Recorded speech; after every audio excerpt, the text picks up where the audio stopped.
Mes mains tremblaient en tenant le coffret cadeau emballé dans du papier argenté.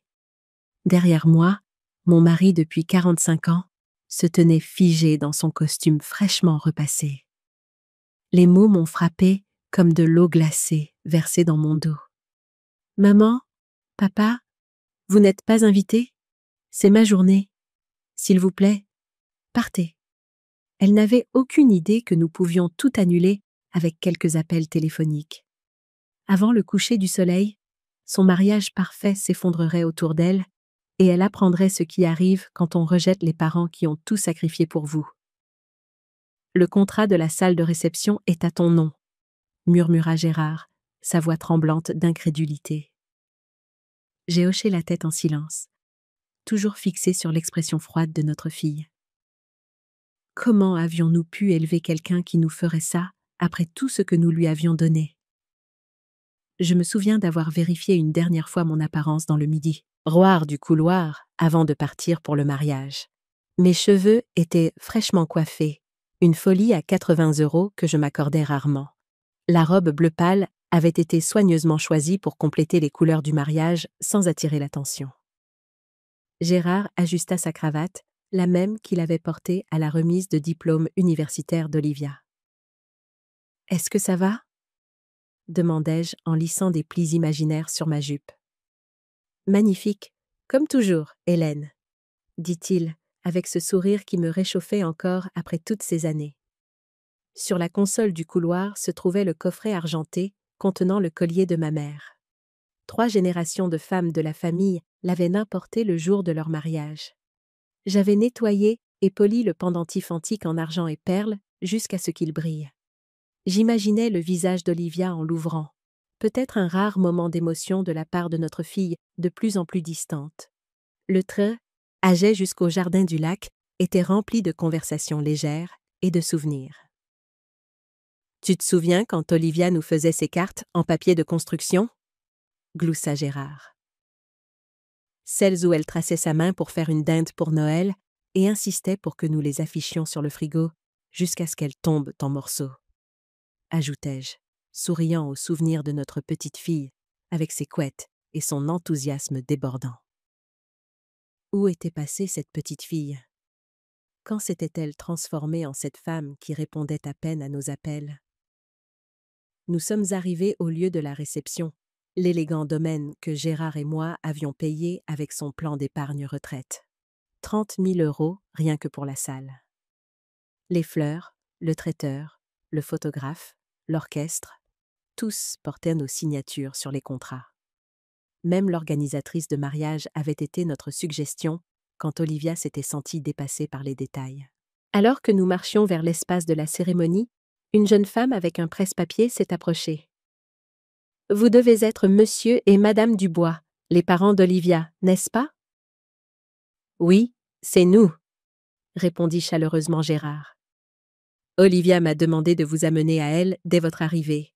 Elle est dans la suite de la mariée. » Nous l'avons suivie à travers des jardins manucurés où des employés faisaient les derniers ajustements à l'arche florale. Des roses blanches et des hortensias bleues, exactement comme Olivia l'avait voulu. J'ai remarqué le quatuor à cordes qui s'installait près des rangées de chaises blanches. Tout était parfait, tel que nous l'avions prévu. La jeune femme a frappé à une porte décorée d'un panneau « La mariée » écrit à la main. « Olivia, tes parents sont là. » La porte s'est ouverte et là se tenait notre fille dans sa robe de mariée, pas celle qu'elle avait initialement choisie avec moi. J'ai remarqué que celle-ci était plus élaborée, avec de délicates perles sur le corsage qui devaient en coûter une fortune. Ses cheveux étaient élégamment relevés, son maquillage impeccable. Pendant un instant, j'ai ressenti une vague de fierté maternelle. Ma magnifique fille le jour de son mariage. Puis j'ai vu son expression. Il n'y avait aucune chaleur, aucune joie de nous voir. Au lieu de cela, ses lèvres étaient pincées en une ligne fine, ses yeux froids et calculateurs. Derrière elle, j'ai aperçu plusieurs jeunes femmes en robe bleue assorties, ces demoiselles d'honneur, qui nous observait avec des expressions curieuses, un mélange de pitié et de gêne mal dissimulée. L'air dans le couloir semblait soudain plus lourd, chargé d'une tension que je ne pouvais pas encore nommer, mais que je sentais s'infiltrer dans mes os. C'était un pressentiment, une alarme silencieuse qui sonnait au plus profond de moi, me disant que le rêve que nous avions construit pour elle était sur le point de se transformer en un cauchemar dont nous serions les premières victimes. « Maman, papa ?» dit-elle, sa voix plate et professionnelle. « Qu'est-ce que vous faites ici, dans les coulisses ?» Gérard fronça légèrement les sourcils. « L'organisatrice de mariage nous a amenés. Nous voulions te voir, avant la cérémonie, te donner notre cadeau. » Je tendis le coffret argenté, souriant malgré le malaise grandissant dans mon estomac. « C'est le collier de ta grand-mère, celui que tu as toujours admiré. Je pensais que tu voudrais peut-être le porter aujourd'hui. » Olivia ne prit pas le coffret.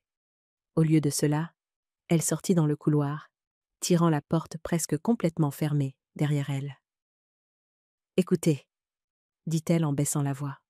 « Il y a eu un changement de programme. »« Qu'est-ce que tu veux dire ?» demandai-je. Elle soupira comme si elle expliquait quelque chose à un enfant. « Maman, papa, vous n'êtes pas invités à la cérémonie ni à la réception. C'est ma journée, et Thibaut et moi avons décidé que nous voulions qu'elle soit réservée à nos amis et à sa famille. S'il vous plaît, partez. » Les mots n'eurent pas de sens au début. Non invité au mariage de notre propre fille. Le mariage que nous avions payé ? « Je ne comprends pas, » dit Gérard, sa voix soudainement rauque. « Nous sommes tes parents. Nous avons tout organisé. Et j'apprécie cela, » dit Olivia, sans la moindre trace d'appréciation réelle. « Mais c'est ce que Thibault et moi voulons. Ses parents ont certaines attentes quant au type de mariage que cela devrait être. Et honnêtement, c'est mieux comme ça. Mieux sans nous. » L'implication flottait dans l'air, non dite, mais indubitable. « Olivia, » commençai-je, ma voix tremblante, « nous avons passé des mois à t'aider à planifier. Nous avons tout payé. Ton père a pris de l'argent de son compte de retraite pour te donner le mariage que tu voulais. » Elle haussa ses épaules, un petit geste dédaigneux qui coupa plus profondément que n'importe quel mot. « Et je suis reconnaissante. Mais cette journée ne vous concerne pas, ni ce que vous avez payé. Il s'agit de Thibaut et moi qui commençons notre vie ensemble. » Un jeune homme dans un costume cher s'approcha. Thibaut, le fiancé d'Olivia depuis 2 ans, grand, séduisant, issu de ce qu'Olivia avait décrit comme une bonne famille. Il pose une main possessive sur son épaule. « Tout va bien ici ?» demanda-t-il, ses yeux nous évaluant froidement. « Très bien, » dit Olivia. J'expliquais juste à mes parents que la liste des invités a changé. Thibaut hocha la tête, sans même feindre la sympathie. « Je suis désolée pour la confusion, mais nous devons vraiment nous en tenir à notre plan. La cérémonie commence dans 21 minutes. » Derrière eux, la porte s'entr'ouvrit légèrement, et une demoiselle d'honneur jeta un coup d'œil. Elle chuchota quelque chose à Olivia, et toutes deux rirent, un petit moment d'amusement exclusif qui ressemblait à une autre exclusion délibérée. Je suis restée là, le coffret cadeau lourd dans mes mains, alors que la réalité de la situation s'imposait. Ma gorge s'est asséchée. Autour de nous, les invités avaient commencé à arriver, certains jetant des regards curieux dans notre direction.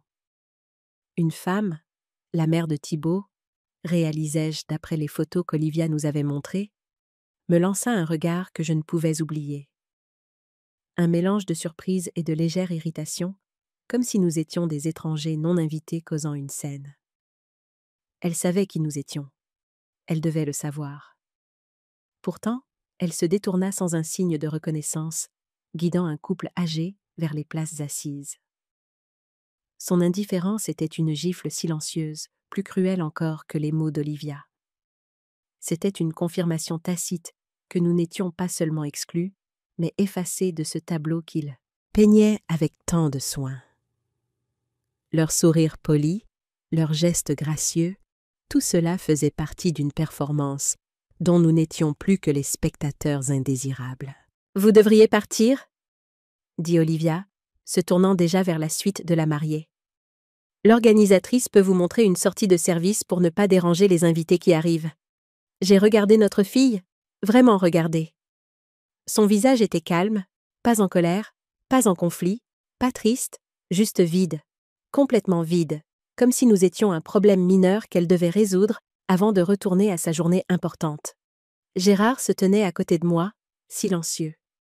Je sentis sa main se crisper à côté de la mienne. Je connaissais trop bien cette tension dans sa mâchoire.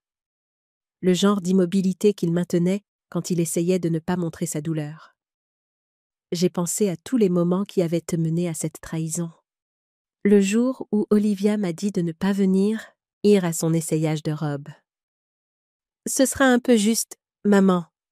Je t'enverrai des photos. » Elle ne l'a jamais fait. La confirmation du lieu de réception qu'elle nous a transmise avec le message laconique « On a choisi celui-là. J'espère que ça vous va ?» Nous n'avons pas été inclus dans la décision. Nous avons simplement été informés. Le fleuriste m'appelant pour l'approbation finale des arrangements que je n'avais pas sélectionnés. J'ai payé sans me plaindre, ne voulant pas stresser Olivia. « Maman, ne me stresse pas !» avait-elle dit quand j'avais demandé à voir les maquettes des centres de table.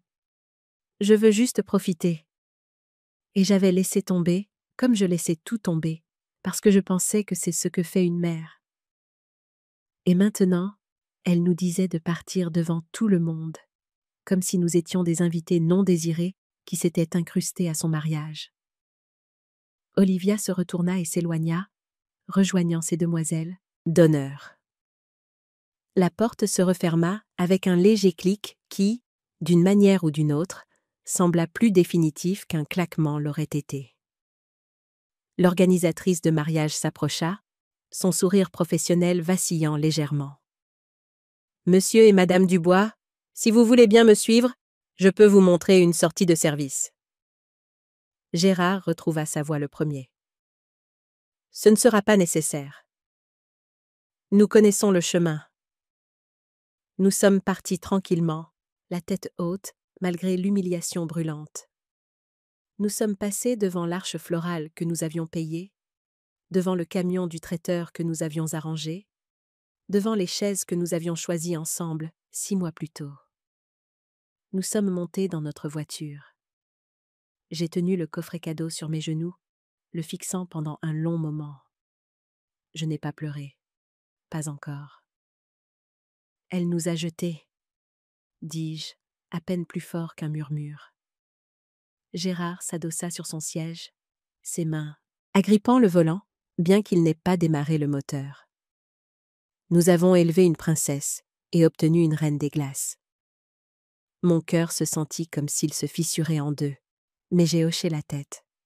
J'ai pensé aux anniversaires manqués, aux réponses rapides à nos messages, à la fois où elle a dit qu'elle était trop occupée pour nous rendre visite, à la façon dont elle disait « Nous avons juste besoin d'espace en ce moment » quand nous demandions si nous pouvions passer. Elle s'était éloignée depuis un moment. Nous ne voulions simplement pas l'admettre. Elle avait dit à ses amis que nous avions insisté pour payer. Ce n'était pas vrai. Nous avions offert avec amour, voulant lui offrir la journée parfaite. Elle a pris notre argent, pris notre temps, pris notre aide. Et maintenant, elle agissait comme si nous étions des étrangers s'immisçant dans son moment spécial. C'était une trahison calculée, pas un simple oubli ou une maladresse. Chaque détail de cette journée avait été orchestré pour nous exclure, pour nous rendre invisibles, tout en profitant pleinement de notre générosité. Le choc initial laissait place à une clarté douloureuse et glaciale. « Arrête la voiture !» dis-je soudainement, bien que nous n'ayons pas bougé. « Où ça ?»« N'importe où avec du Wi-Fi. » Gérard hocha la tête, mit le moteur en marche et quitta le parking. Il conduisit quelques kilomètres sur la route jusqu'à un petit café avec un panneau Wi-Fi gratuit à la fenêtre. Nous sommes entrés, nous nous sommes assis et avons ouvert nos téléphones. Le mariage avait toujours lieu. Les invités arrivaient encore. Les fleurs étaient toujours en cours d'arrangement. La musique allait bientôt jouer. Les photos seraient prises, mais pas pour longtemps. Nos noms figuraient sur les contrats. Les paiements finaux étaient en attente pour de nombreux services. Nous avions encore le contrôle. Gérard me regarda, une question dans les yeux. Depuis 45 ans, j'avais été la pacificatrice de notre famille. Celle qui arrangeait les choses, qui pardonnait rapidement, qui faisait passer les autres en premier. Toujours. Pas aujourd'hui. J'ai hoché la tête. Fais-le. Gérard a appelé le directeur de la salle. J'ai appelé le fleuriste, puis le décorateur, puis le traiteur, puis le coordinateur musical. Oui, je comprends que l'événement est déjà en cours, dis-je calmement au responsable du traiteur. Mais c'est moi qui ai signé le contrat et j'annule le service. Oui, je comprends le timing, dis-je au chef d'orchestre. Oui, je suis consciente que cela causera une perturbation. Pas de cris, pas de menaces, juste une clarté calme et froide. Elle nous avait jetés. Alors, nous emportons notre cadeau avec nous, tout entier. En l'espace d'une heure, les appels et les SMS ont commencé à inonder nos téléphones. L'organisatrice de mariage en premier. Madame Dubois, il y a eu une confusion avec les fournisseurs. Ils disent que les services ont été annulés. Puis Olivia. Qu'est-ce qui se passe? Pourquoi tout est en train de s'arrêter? Je n'ai pas répondu. J'ai laissé les téléphones sonner. Assise dans ce café, buvant un café froid et passant des appels discrets, j'ai senti quelque chose changer en moi. Pas de la colère, pas de l'amertume, juste une finalité. Elle avait choisi de nous exclure. Alors nous nous sommes retirés complètement, et elle allait sentir la perte, car sans nous, il n'y aurait pas de musique, pas de dîner, pas de fleurs, pas de célébration. Elle nous voulait invisibles. Très bien. Alors tout ce que nous lui avions donné disparaîtrait aussi. Le sentiment de pouvoir qui m'envahissait était étrange, presque grisant. Ce n'était pas un désir de vengeance, mais une affirmation de notre propre valeur. Nous n'étions pas de simples portefeuilles à vider à volonté. Nous étions des personnes, ses parents, et notre présence ou notre absence avait un poids. Elle allait enfin apprendre, de la manière la plus brutale qui soit, que l'amour et le soutien ne sont pas des acquis inconditionnels, surtout lorsqu'ils sont traités avec un tel mépris. Le silence de notre côté du téléphone était notre réponse la plus éloquente. Nous sommes rentrés à la maison en silence. Pas le genre de silence réconfortant bâti sur des années de compréhension, mais le genre de silence lourd qui s'enfonce dans les os. La route s'étendait, longue, et le ciel, autrefois brillant de la promesse d'un jour de mariage, est devenu d'un gris pâle et indifférent. Je regardais par la fenêtre sans vraiment rien voir. Ce n'était pas seulement ce qu'Olivia avait fait aujourd'hui, c'était tout ce qui avait précédé, tout ce que nous avions ignoré, pardonné ou justifié. Chaque kilomètre ramenait des souvenirs plus vifs les uns que les autres. Sans pis, lents les uns sur les autres, jusqu'à ce que je puisse à peine respirer. Je me suis souvenu quand Olivia avait 16 ans et que nous lui avions acheté sa première voiture. Pas neuve, mais sûre et fiable. Une Honda bleue, raisonnable, qui avait coûté 7 000 € de nos économies. Elle n'a pas dit merci. Elle a juste pris les clés et est allée chez son amie. Je n'ai pas demandé une occasion, avait-elle marmonné. Gérard avait ri de la situation. Les adolescents, avait-il dit en haussant les épaules. Je me suis dit qu'elle l'apprécierait plus tard. Elle ne l'a jamais fait. Puis, l'université. Nous avons cosigné ses prêts, payé son loyer la première année, envoyé des colis avec des notes manuscrites et des biscuits faits maison. Elle appelait quand elle avait besoin de quelque chose, plus d'argent pour les livres, de l'aide pour un devoir, des conseils sur une colocataire difficile, mais rarement juste pour parler. Quand elle a obtenu son diplôme, elle nous a invités à la cérémonie, mais s'est assise avec ses amis après, prenant des photos avec la famille de Thibaut, qu'elle ne connaissait que depuis quelques mois. Nous avons dû demander à un étranger de prendre une seule photo de nous trois. Pourtant, nous avons souri et célébré sa réussite. Nous nous sommes dit que c'était son âge, qu'elle mûrirait. Mais ça ne s'est pas arrêté. Quand elle a obtenu son premier emploi en marketing, nous l'avons aidée à déménager dans la nouvelle ville. Nous lui avons acheté des meubles, passé 2 week-ends à installer son appartement. Elle a dit merci une fois, sans câlin ni carte, puis est partie retrouver un ami pour dîner. Les signes étaient là. Des années de petites rebuffades, de rejets discrets, d'effacements subtils, mais nous continuions à être présents parce que c'est ce que font les parents, n'est-ce pas? Nous donnons, nous restons, nous espérons. J'ai regardé Gérard pendant qu'il conduisait, son visage illisible sauf pour la tension dans sa mâchoire, la façon dont ses doigts tapaient contre le volant. Il le sentait aussi. Les années, la douleur, tout cela remontait maintenant que le rideau avait été si complètement tiré. En arrivant à la maison, je ne suis même pas entrée tout de suite. Je me suis assise sur le porche, tenant toujours le coffret argenté. Ce collier avait appartenu à ma mère.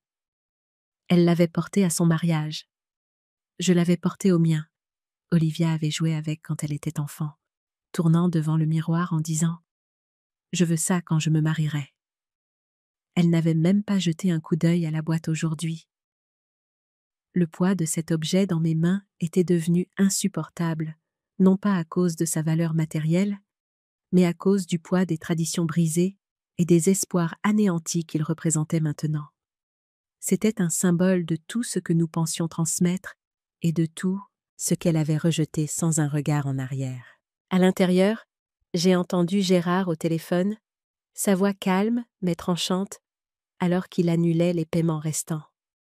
Je connaissais ce ton. Il n'apparaissait que lorsqu'il avait atteint un point de rupture. Je suis finalement entrée, j'ai posé le coffret sur la table de la cuisine et je me suis assise en face, comme si c'était une personne que je devais affronter. Puis, j'ai ouvert mon ordinateur portable. Des emails, des dizaines. Toute la correspondance de la planification du mariage dans laquelle nous avions été inclus, puis lentement exclus. On a décidé de prendre un autre pâtissier. Peux-tu simplement envoyer la compte directement à l'organisatrice? Ce sera plus simple. On a déplacé la répétition au vendredi après-midi. J'espère que ça vous va toujours. Ils espéraient toujours, mais ne demandaient jamais. Olivia et Thibaut nous avaient positionnés comme des assis, stunts, du personnel de soutien. Jamais comme une famille. Plus je lisais, plus cela devenait clair. Nous n'étions invités qu'à contribuer, pas à participer. Nous étions des distributeurs automatiques de billets avec des émotions qu'ils trouvaient incommodes. J'ai parcouru mes messages textes avec elle. Des réponses courtes, des réponses tardives, des messages laissés en lu. Un, en particulier, datant de 3 semaines, ressortait. Moi. Es-tu libre ce week-end? J'adorerais déjeuner. Juste nous deux. Olivia. Je ne peux pas. Course pour le mariage. Peut-être une autre fois? Une autre fois n'est jamais venue, et pourtant, je continuais d'essayer. Le ressentiment n'était plus une piqûre vive. C'était une pulsation constante sous tout le reste. J'ai préparé le dîner ce soir-là en pilote automatique. J'ai remué la sauce, mis la table, me suis lavé les mains 2 fois, parce que j'avais oublié que je l'avais déjà fait. Gérard n'a pas dit grand-chose. Nous essayions tous les deux de traiter ce que nous avions permis. Pas seulement aujourd'hui, mais pendant des années. Après avoir mangé, il a sorti la boîte avec les factures du mariage, les a étalées une par une. Paiement finaux de la salle encore dû. Acompte du fleuriste versé, solde impayé. Paiement final du photographe dû cette semaine. Orchestre à moitié payé, moitié en attente. Elle n'avait jamais confirmé le nombre final d'invités au traiteur. Le responsable avait mentionné qu'il n'aurait peut-être même pas eu assez de nourriture. J'ai regardé les papiers, chaque ligne un rappel de ce que nous avions donné et de son peu d'importance. Il ne s'agissait pas seulement d'argent. C'était l'absence d'attention. La décision de nous exclure du moment qu'elle avait revendiqué comme le sien, après que nous l'ayons construit pour elle. Plus tard dans la soirée, les appels ont recommencé. Numéro inconnu, message vocal. Elle, puis son numéro. Olivia. Je n'ai pas répondu. J'ai laissé sonner. Puis elle a texté. Qu'est-ce qui se passe? Pourquoi tout s'arrête? J'ai lu le message 3 fois. Elle n'a pas dit « Pourquoi êtes-vous parti ?» ou « Je suis désolée ?» Elle a demandé pourquoi son événement s'effondrait. Aucune reconnaissance de ce qu'elle avait fait, aucun remords, juste la panique face aux conséquences. Je n'ai pas répondu. 2 heures plus tard, un autre message. Vous avez tout annulé? C'est tellement cruel. Comment avez-vous pu gâcher le jour le plus important de ma vie? J'ai fixé l'écran. Le jour le plus important de sa vie. Le nôtre n'avait pas d'importance. Notre place n'avait pas d'importance. J'ai tapé une seule phrase. Tu nous as dit que nous n'étions pas invités, alors nous sommes partis. Et c'est tout. Le silence qui a suivi n'était pas vide. Il était plein, plein d'années de choix, de l'érosion lente de quelque chose que nous ne voulions pas admettre être brisé depuis longtemps. Olivia avait fait son choix. Nous faisions le nôtre. Et cela commençait par enfin prendre du recul par rapport à quelqu'un qui n'appelait que lorsqu'elle avait besoin de quelque chose. Cette nuit-là, je n'ai pas beaucoup dormi. Mais pour une fois, ce n'était pas parce que j'étais inquiète pour Olivia. C'était parce que je comprenais enfin la vérité. Et une fois que vous voyez la vérité, vous ne pouvez pas la dévoir, et vous ne revenez pas en arrière. Le lendemain matin, j'ai fait du café, et je me suis assise près de la fenêtre en regardant le soleil se lever. Gérard m'a rejointe, se versant une tasse et s'asseyant en face de moi sans un mot. Nous n'avions pas besoin de mots. Nous pensions tous les deux la même chose. Nous en avions fini de mendier pour être inclus. Nous en avions fini d'expliquer pourquoi nous comptions. Quelques autres SMS sont arrivés ce jour-là, de ses amis, des parents de Thibaut, tous demandant pourquoi nous avions agi de la sorte. Ils n'ont pas demandé ce qu'Olivia avait dit. Ils ne savaient pas qu'on nous avait dit de partir. Elle ne leur avait pas dit la vérité. Elle nous avait dépeints comme difficiles, comme dramatiques, comme déraisonnables. Cela n'avait pas d'importance. Nous avions les reçus, les contrats, les dossiers et la vérité. Et c'était suffisant, car pour la première fois depuis des décennies, nous nous choisissions nous-mêmes. Et c'était comme une porte qui se fermait doucement, non pas avec colère, mais avec paix. C'était une paix étrange, une quiétude née du chaos, mais elle était solide et réelle. La maison, qui aurait pu sembler vide, était simplement calme, débarrassée du poids constant de l'attente et de la déception. Nous étions seuls, mais nous n'étions pas solitaires. Nous nous avions l'un l'autre, et pour la première fois depuis longtemps, cela semblait suffire. Nous n'avions plus besoin de l'approbation de notre fille pour valider notre existence ou notre amour. C'était une libération, amère mais nécessaire. Je n'ai pas répondu au téléphone pendant 3 jours. Chaque appel, chaque SMS, chaque message qui vibrait sur l'écran, je les laissais en attente. Non pas parce que je ne les voyais pas, mais parce que j'avais besoin de m'asseoir avec moi-même d'abord. Je devais regarder la réalité que j'avais niée pendant trop longtemps. J'ai passé le 3e jour à fouiller dans de vieux dossiers dans le placard du couloir. Contrats, virements bancaires, emails que j'avais imprimés. J'ai ouvert une enveloppe contenant notre dernier testament, nommant toujours Olivia comme notre unique bénéficiaire. Je l'ai fixé pendant un long moment. Qu'avions-nous fait? Je suis allée dans le salon. Gérard regardait les informations, bien que ses yeux vagues me disaient qu'il ne voyait pas vraiment. Je lui ai tendu l'enveloppe. « Nous devons parler à quelqu'un, » dis-je. Il n'a pas hésité. Il a juste hoché la tête. Cet après-midi-là, nous avons pris rendez-vous avec un conseiller en gestion de patrimoine. Pas notre habituel, mais quelqu'un de nouveau, quelqu'un sans lien avec Olivia. Je voulais quelqu'un qui regarderait nos comptes, comme si nous n'étions que des noms et des numéros. Pas une famille au bord de quelque chose d'irréversible. Au bureau, nous avons expliqué notre situation avec soin. Pas toutes les émotions, pas l'humiliation, juste les faits. Nous avons payé pour un mariage auquel nous n'étions pas autorisés à assister.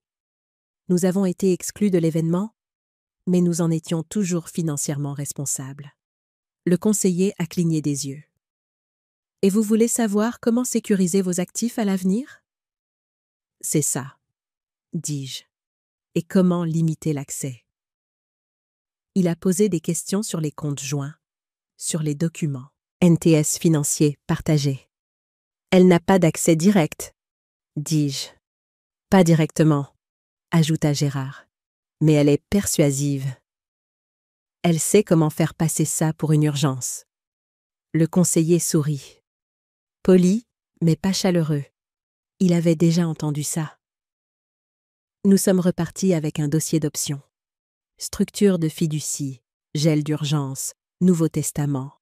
Tous les outils auxquels les gens ne pensent pas avoir besoin, jusqu'à ce qu'ils soient trop profondément enfouis dans la culpabilité pour voir clairement. Cette nuit-là, en pliant le linge, un souvenir m'a frappé si fort que j'ai laissé tomber une serviette. J'avais 19 ans. Mon père venait de se remarier. Un soir, je suis arrivée chez lui sans appeler. Sa nouvelle femme a ouvert la porte. Il se tenait derrière elle. Il ne m'a pas invitée à entrer. Il a dit « Tu aurais dû appeler avant. C'est notre espace maintenant. » Cette piqûre, cette honte, je ne l'avais pas ressentie et puis des années. Mais je l'ai ressentie à nouveau quand ma fille a utilisé ces mêmes mots. C'est ma journée. Vous n'êtes pas invité. Et juste comme ça, j'étais de retour sur ce seuil, indésirable. Et puis, quelque chose d'étrange s'est produit. J'ai commencé à me sentir en colère. Pas seulement blessée, mais en colère. Et c'était nouveau. Le lendemain matin, je me suis assise avec mon ordinateur portable et j'ai ouvert les réseaux sociaux d'Olivia. C'était là. Des photos de ce qui restait du mariage. Des légendes remplies de phrases comme « amour résilient » et « lien inébranlable ». Pas une seule mention de nous. Une photo d'elle et des parents de Thibaut, souriant, riant. J'ai regardé de plus près. Cette robe, elle était retouchée. Pas celle qu'elle avait initialement choisie avec moi. Celle que nous avions payée avait été renvoyée. « Elle ne correspond pas au thème », avait-elle dit. Une autre photo, elle et Thibaut, debout à côté d'une arche simple, pas l'arrangement floral élaboré que nous avions commandé. Cela devait avoir été enlevé quand le fleuriste est parti. Et pourtant, elle prétendait que tout s'était bien passé. Ma poitrine s'est serrée. Elle ne nous avait pas seulement exclus, elle nous avait effacés. Mon téléphone a vibré. Cette fois, c'était un numéro que je ne reconnaissais pas. J'ai répondu. « Est-ce Madame Dubois, la mère d'Olivia ?»« Oui. »« Bonjour, je m'appelle Jessica. Je travaille pour événements floraux et CI. Nous nous sommes occupés de certains arrangements floraux au mariage de votre fille. Nous avons reçu une annulation partielle, puis l'événement s'est arrêté en pleine préparation. Je voulais juste clarifier ce qu'il fallait facturer. » Annulation partielle. J'ai réalisé qu'Olivia avait dû essayer de sauver les meubles, de réserver à nouveau des services dans notre dos après que nous ayons retiré les paiements. Appeler les FO, fournisseurs, en panique, probablement. Envoyez-moi la facture directement, dis-je. Nous réglerons les frais d'annulation restants, rien de plus. Compris? J'ai raccroché. Un autre mensonge. Une autre tentative de nous contourner, pas de travailler avec nous. J'ai ressorti le dossier du conseiller financier. Cette fois, j'ai tout lu. Fiducie, transfert, contingence. Gérard est entré du garage, s'essuyant les mains sur un chiffon. Je lui ai montré la page que j'avais mise en favori. Je veux le faire. Tout. Tu es sûr? Demanda-t-il doucement. Nous avions passé 28 ans à penser qu'elle changerait. 28 ans à croire que notre amour finirait par suffire. Il n'a pas discuté. À la fin de la semaine, nous avions rencontré une avocate, mis en place de nouveaux documents, retiré Olivia de l'héritage automatique, modifié les protocoles d'accès sur tous les comptes joints. L'avocate était vive, gentille, mais concentrée. « Vous n'avez pas à justifier cela, dit-elle. Vous vous protégez. C'est ce que font les personnes responsables. Nous avons également posé des questions sur les protections futures, une clause pour toute tentative de manipulation ou de pression, des limites claires. Elle nous a aidés à les créer. Cette nuit-là, Olivia a finalement rappelé. J'ai répondu « Salut, maman ». Rien que d'entendre sa voix a fait monter quelque chose de froid en moi. « Salut. J'ai l'impression que tout est parti en vrille. Je ne voulais pas te faire de mal. Je voulais juste que la journée soit parfaite. J'ai attendu. Je pensais que tu comprenais la pression que je subissais. Tu sais comment sont les mariages. Le rejet de la faute, classique d'Olivia. Tu nous as dit de partir. Je ne le pensais pas comme ça. Tu as dit que nous n'étions pas invités. Silence. Puis, on peut juste passer à autre chose? Non, dis-je. Comment ça? Je veux, dire, nous n'allons pas prétendre que ça n'est pas arrivé et nous n'allons pas revenir à la situation d'avant. Elle a commencé à pleurer, des larmes après tout ça. Je ne sais pas quoi dire d'autre. Tu en as assez dit, tu as fait ton choix. Maintenant, nous faisons le nôtre. J'aurais pu crier. J'aurais pu hurler tout ce qu'elle nous avait pris, la façon dont elle avait utilisé notre amour, comme une ligne de crédit. Mais j'ai choisi de rester calme, car parfois, le silence est la réponse la plus tranchante. J'ai raccroché. C'était silencieux après. Mais c'était le bon type de silence, car nous étions enfin libérés de la boucle. La boucle où l'amour signifiait sacrifice et silence. Maintenant, cela signifiait limite et conséquence. Et quelque chose en moi a finalement commencé à guérir. Le processus était douloureux, comme remettre en place un os cassé. Mais je savais que c'était la seule façon de construire quelque chose de plus solide, de plus vrai, pour l'avenir. C'était la fin d'une ère de déni et le début d'une ère de vérité, aussi difficile soit-elle. Après une semaine de silence, la maison semblait différente. Plus vide peut-être, mais aussi étrangement paisible. Comme le calme qui suit une tempête quand on découvre qu'on est encore debout. Je me suis surprise à errer dans les pièces avec un regard neuf. Dans notre chambre, j'ai remarqué le fauteuil de lecture qui avait été temporairement placé dans le coin il y a 15 ans, positionné parfaitement pour les appels nocturnes d'Olivia pendant ses années universitaires. Des appels qui ont progressivement diminué jusqu'à cesser complètement. Je l'ai déplacé pour qu'il fasse face à la fenêtre, où la lumière du matin le rendrait idéal pour les romans que je comptais lire. Dans la chambre d'amis, l'ancienne chambre d'Olivia, un placard contenait encore des boîtes de ses affaires d'enfance. Projets artistiques De l'école primaire, album de fin d'année, une collection de boules à neige, des endroits que nous avions visités en famille. J'avais tout gardé, préservé comme des artefacts d'une époque plus heureuse. Je me suis assise sur le bord du lit, tenant un papillon en papier mâché qu'elle avait fait en CE1. Ses ailes étaient asymétriques, peintes avec des éclaboussures enthousiastes de violet et de bleu. Mes mains tremblaient en tenant le coffret cadeau emballé dans du papier argenté. Derrière moi, mon mari depuis 45 ans se tenait figé dans son costume fraîchement repassé. Les mots m'ont frappé comme de l'eau glacée versée dans mon dos. « Maman, papa, vous n'êtes pas invités? C'est ma journée. S'il vous plaît, partez. » Elle n'avait aucune idée que nous pouvions tout annuler avec quelques appels téléphoniques. Avant le coucher du soleil, son mariage parfait s'effondrerait autour d'elle et elle apprendrait ce qui arrive quand on rejette les parents qui ont tout sacrifié pour vous. « Le contrat de la salle de réception est à ton nom, » murmura Gérard, sa voix tremblante d'incrédulité. J'ai hoché la tête en silence, toujours fixé sur l'expression froide de notre fille. Comment avions-nous pu élever quelqu'un qui nous ferait ça après tout ce que nous lui avions donné?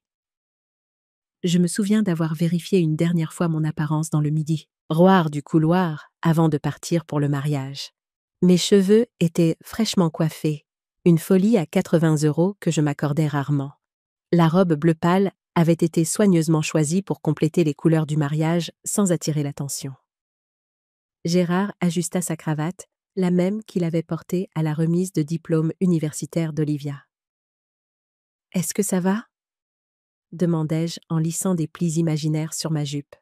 « Magnifique, comme toujours, Hélène, » dit-il, avec ce sourire qui me réchauffait encore après toutes ces années. Sur la console du couloir se trouvait le coffret argenté contenant le collier de ma mère. 3 générations de femmes de la famille l'avaient importé le jour de leur mariage. J'avais nettoyé et poli le pendentif antique en argent et perles jusqu'à ce qu'il brille. J'imaginais le visage d'Olivia en l'ouvrant, peut-être un rare moment d'émotion de la part de notre fille de plus en plus distante. Le train, âgé jusqu'au jardin du lac, était rempli de conversations légères et de souvenirs. « Tu te souviens quand Olivia nous faisait ses cartes en papier de construction ?» gloussa Gérard. Celles où elle traçait sa main pour faire une dinde pour Noël et insistait pour que nous les affichions sur le frigo jusqu'à ce qu'elles tombent en morceaux. Ajoutai-je, souriant au souvenir de notre petite fille, avec ses couettes et son enthousiasme débordant. Où était passée cette petite fille? Quand s'était-elle transformée en cette femme qui répondait à peine à nos appels? Nous sommes arrivés au lieu de la réception, l'élégant domaine que Gérard et moi avions payé avec son plan d'épargne retraite. 30 000 € rien que pour la salle.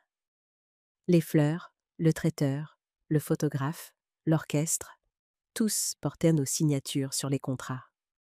Même l'organisatrice de mariage avait été notre suggestion quand Olivia s'était sentie dépassée par les détails.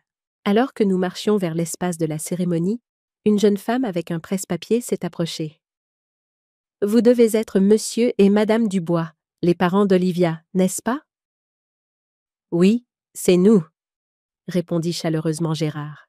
« Olivia m'a demandé de vous amener à elle dès votre arrivée. Elle est dans la suite de la mariée. » Nous l'avons suivie à travers des jardins manucurés où des employés faisaient les derniers ajustements à l'arche florale. Des roses blanches et des hortensias bleues, exactement comme Olivia l'avait voulu. J'ai remarqué le quatuor à cordes qui s'installait près des rangées de chaises blanches. Tout était parfait, tel que nous l'avions prévu.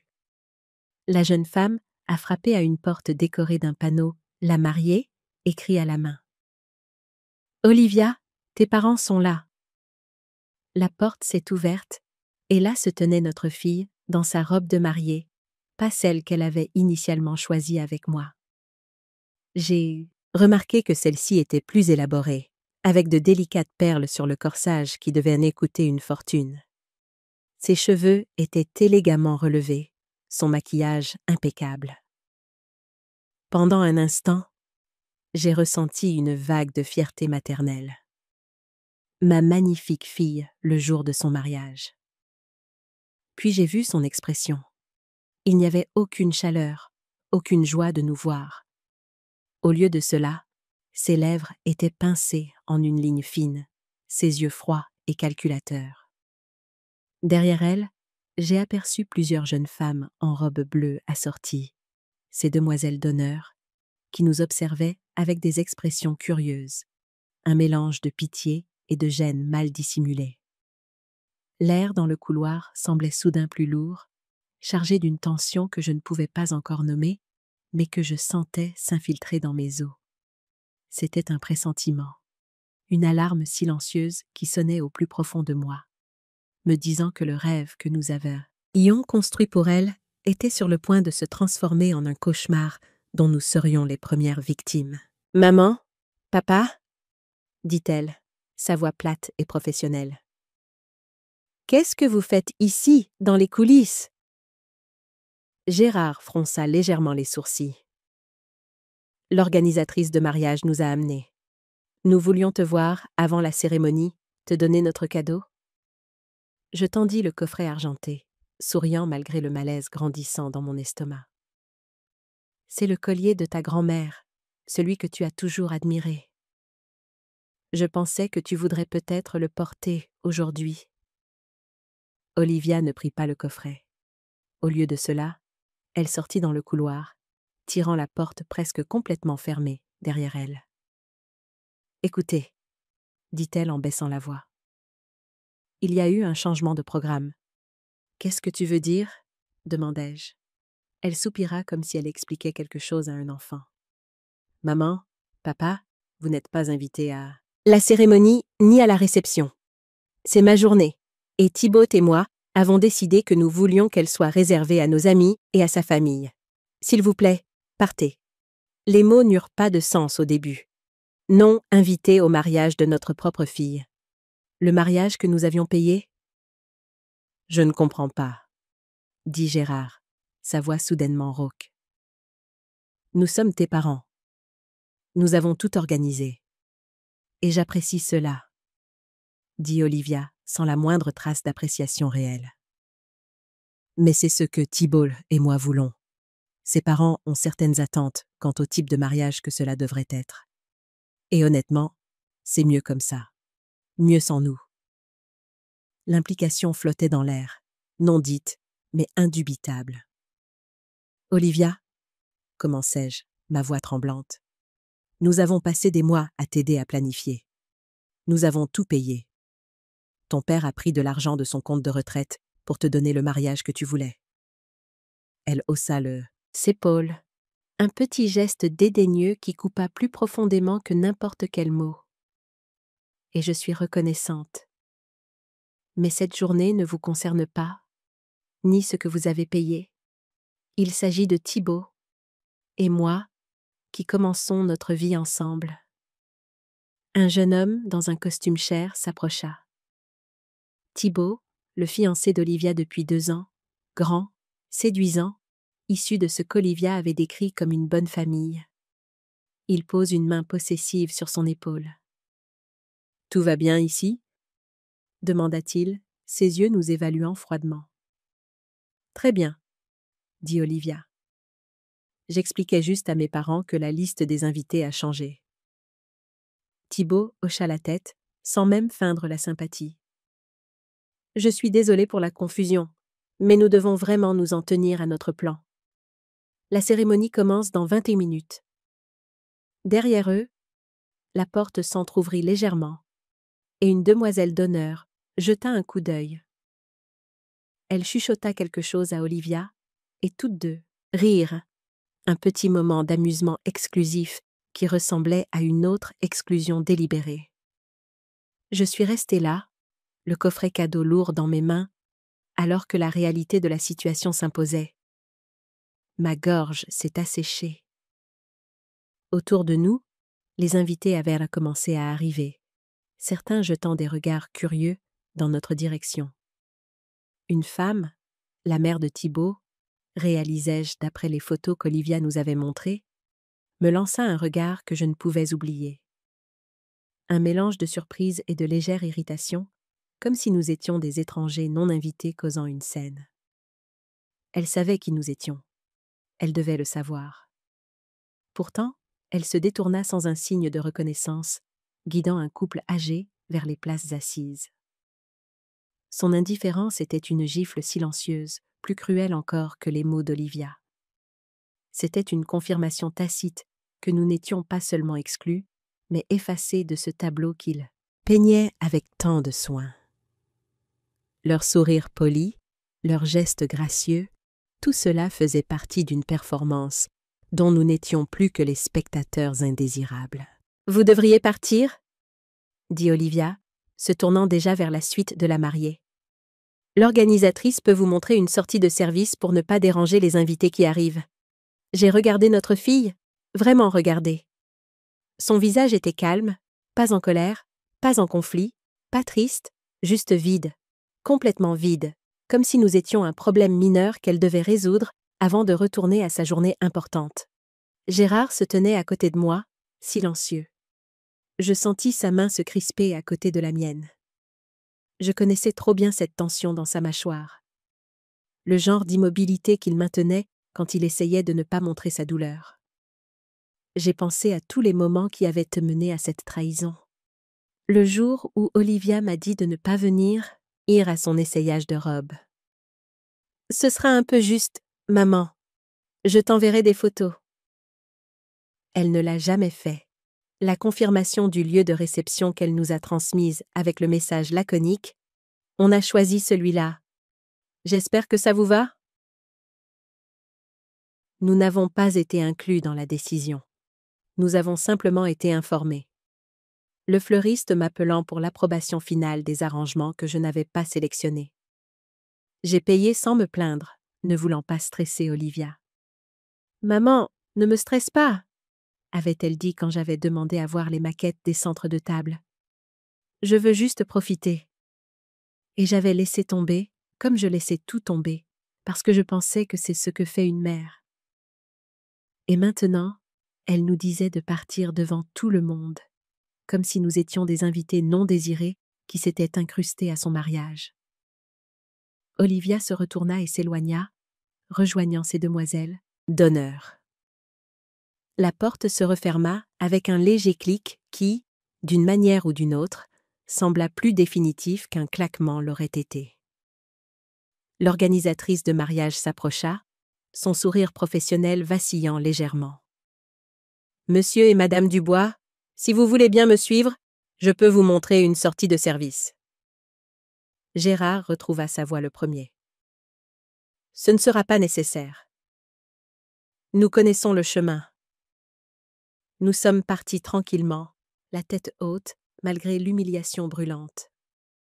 Nous sommes passés devant l'arche florale que nous avions payée, devant le camion du traiteur que nous avions arrangé, devant les chaises que nous avions choisies ensemble 6 mois plus tôt. Nous sommes montés dans notre voiture. J'ai tenu le coffret cadeau sur mes genoux, le fixant pendant un long moment. Je n'ai pas pleuré. Pas encore. « Elle nous a jetés », dis-je, à peine plus fort qu'un murmure. Gérard s'adossa sur son siège, ses mains agrippant le volant, bien qu'il n'ait pas démarré le moteur. Nous avons élevé une princesse et obtenu une reine des glaces. Mon cœur se sentit comme s'il se fissurait en deux, mais j'ai hoché la tête. J'ai pensé aux anniversaires manqués, aux réponses rapides à nos messages, à la fois où elle a dit qu'elle était trop occupée pour nous rendre visite, à la façon dont elle disait « Nous avons juste besoin d'espace en ce moment » quand nous demandions si nous pouvions passer. Elle s'était éloignée depuis un moment. Nous ne voulions simplement pas l'admettre. Elle avait dit à ses amis que nous avions insisté pour payer. Ce n'était pas vrai. Nous avions offert avec amour, voulant lui offrir la journée parfaite. Elle a pris notre argent, pris notre temps, pris notre aide. Et maintenant, elle agissait comme si nous étions des étrangers s'immisçant dans son moment spécial. C'était une trahison calculée, pas un simple oubli ou une maladresse. Chaque détail de cette journée avait été orchestré pour nous exclure, pour nous rendre invisibles, tout en profitant pleinement de notre générosité. Le choc initial laissait place à une clarté douloureuse et glaciale. « Arrête la voiture !» dis-je soudainement, bien que nous n'ayons pas bougé. « Où ça ?»« N'importe où avec du Wi-Fi. » Gérard hocha la tête, mit le moteur en marche et quitta le parking. Il conduisit quelques kilomètres sur la route jusqu'à un petit café avec un panneau « Wi-Fi gratuit » à la fenêtre. Nous sommes entrés, nous nous sommes assis et avons ouvert nos téléphones. Le mariage avait toujours lieu. Les invités arrivaient encore. Les fleurs étaient toujours en cours d'arrangement. La musique allait bientôt jouer. Les photos seraient prises, mais pas pour longtemps. Nos noms figuraient sur les contrats. Les paiements finaux étaient en attente pour de nombreux services. Nous avions encore le contrôle. Gérard me regarda, une question dans les yeux. Depuis 45 ans, j'avais été la pacificatrice de notre famille. Celle qui arrangeait les choses, qui pardonnait rapidement, qui faisait passer les autres en premier. Toujours. Pas aujourd'hui. J'ai hoché la tête. Fais-le. Gérard a appelé le directeur de la salle. J'ai appelé le fleuriste, puis le décorateur, puis le traiteur, puis le coordinateur musical. Oui, je comprends que l'événement est déjà en cours, dis-je calmement au responsable du traiteur. Mais c'est moi qui ai signé le contrat et j'annule le service. Oui, je comprends le timing, dis-je au chef d'orchestre. Oui, je suis consciente que cela causera une perturbation.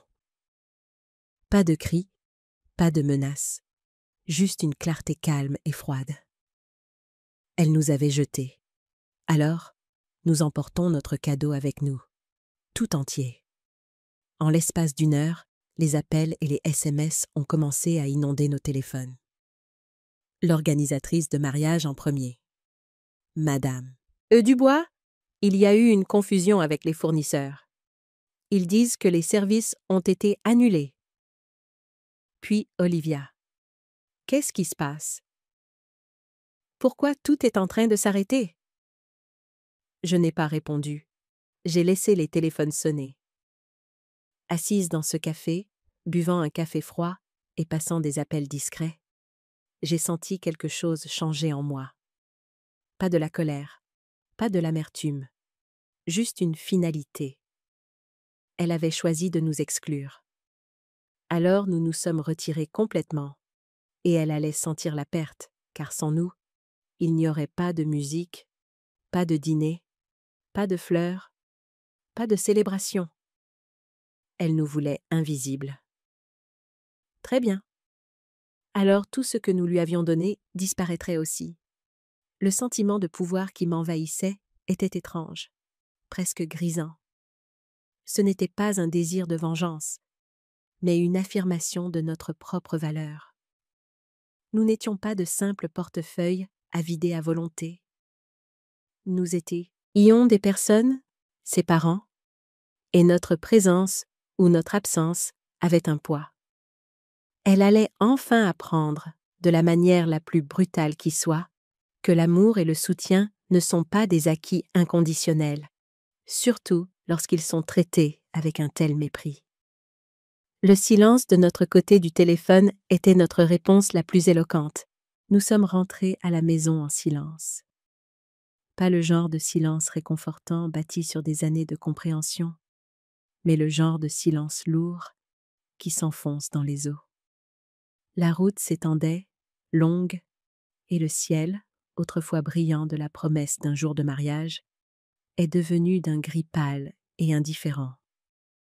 Je regardais par la fenêtre sans vraiment rien voir.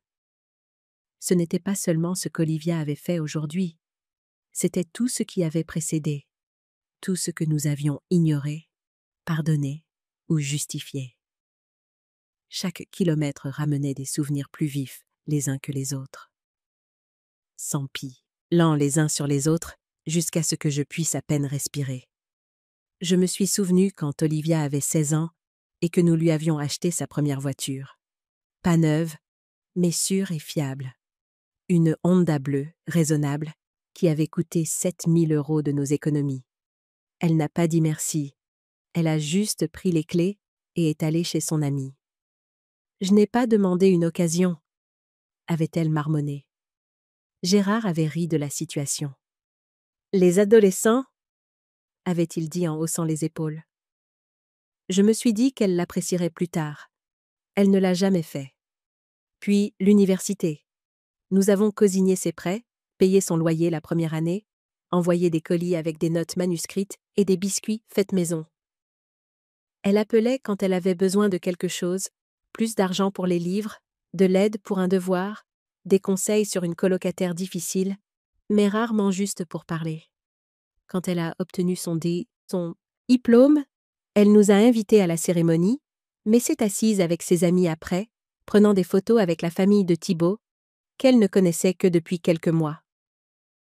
Nous avons dû demander à un étranger de prendre une seule photo de nous trois. Pourtant, nous avons souri et célébré sa réussite. Nous nous sommes dit que c'était son âge, qu'elle mûrirait. Mais ça ne s'est pas arrêté. Quand elle a obtenu son premier emploi en marketing, nous l'avons aidée à déménager dans la nouvelle ville. Nous lui avons acheté des meubles, passé 2 week-ends à installer son appartement. Elle a dit merci une fois, sans câlin ni carte, puis est partie retrouver un ami pour dîner. Les signes étaient là. Des années de petites rebuffades, de rejets discrets, d'effacements subtils, mais nous continuions à être présents parce que c'est ce que font les parents, n'est-ce pas? Nous donnons, nous restons, nous espérons. J'ai regardé Gérard pendant qu'il conduisait, son visage illisible sauf pour la tension dans sa mâchoire, la façon dont ses doigts tapaient contre le volant. Il le sentait aussi. Les années, la douleur, tout cela remontait maintenant que le rideau avait été si complètement tiré. En arrivant à la maison, je ne suis même pas entrée tout de suite.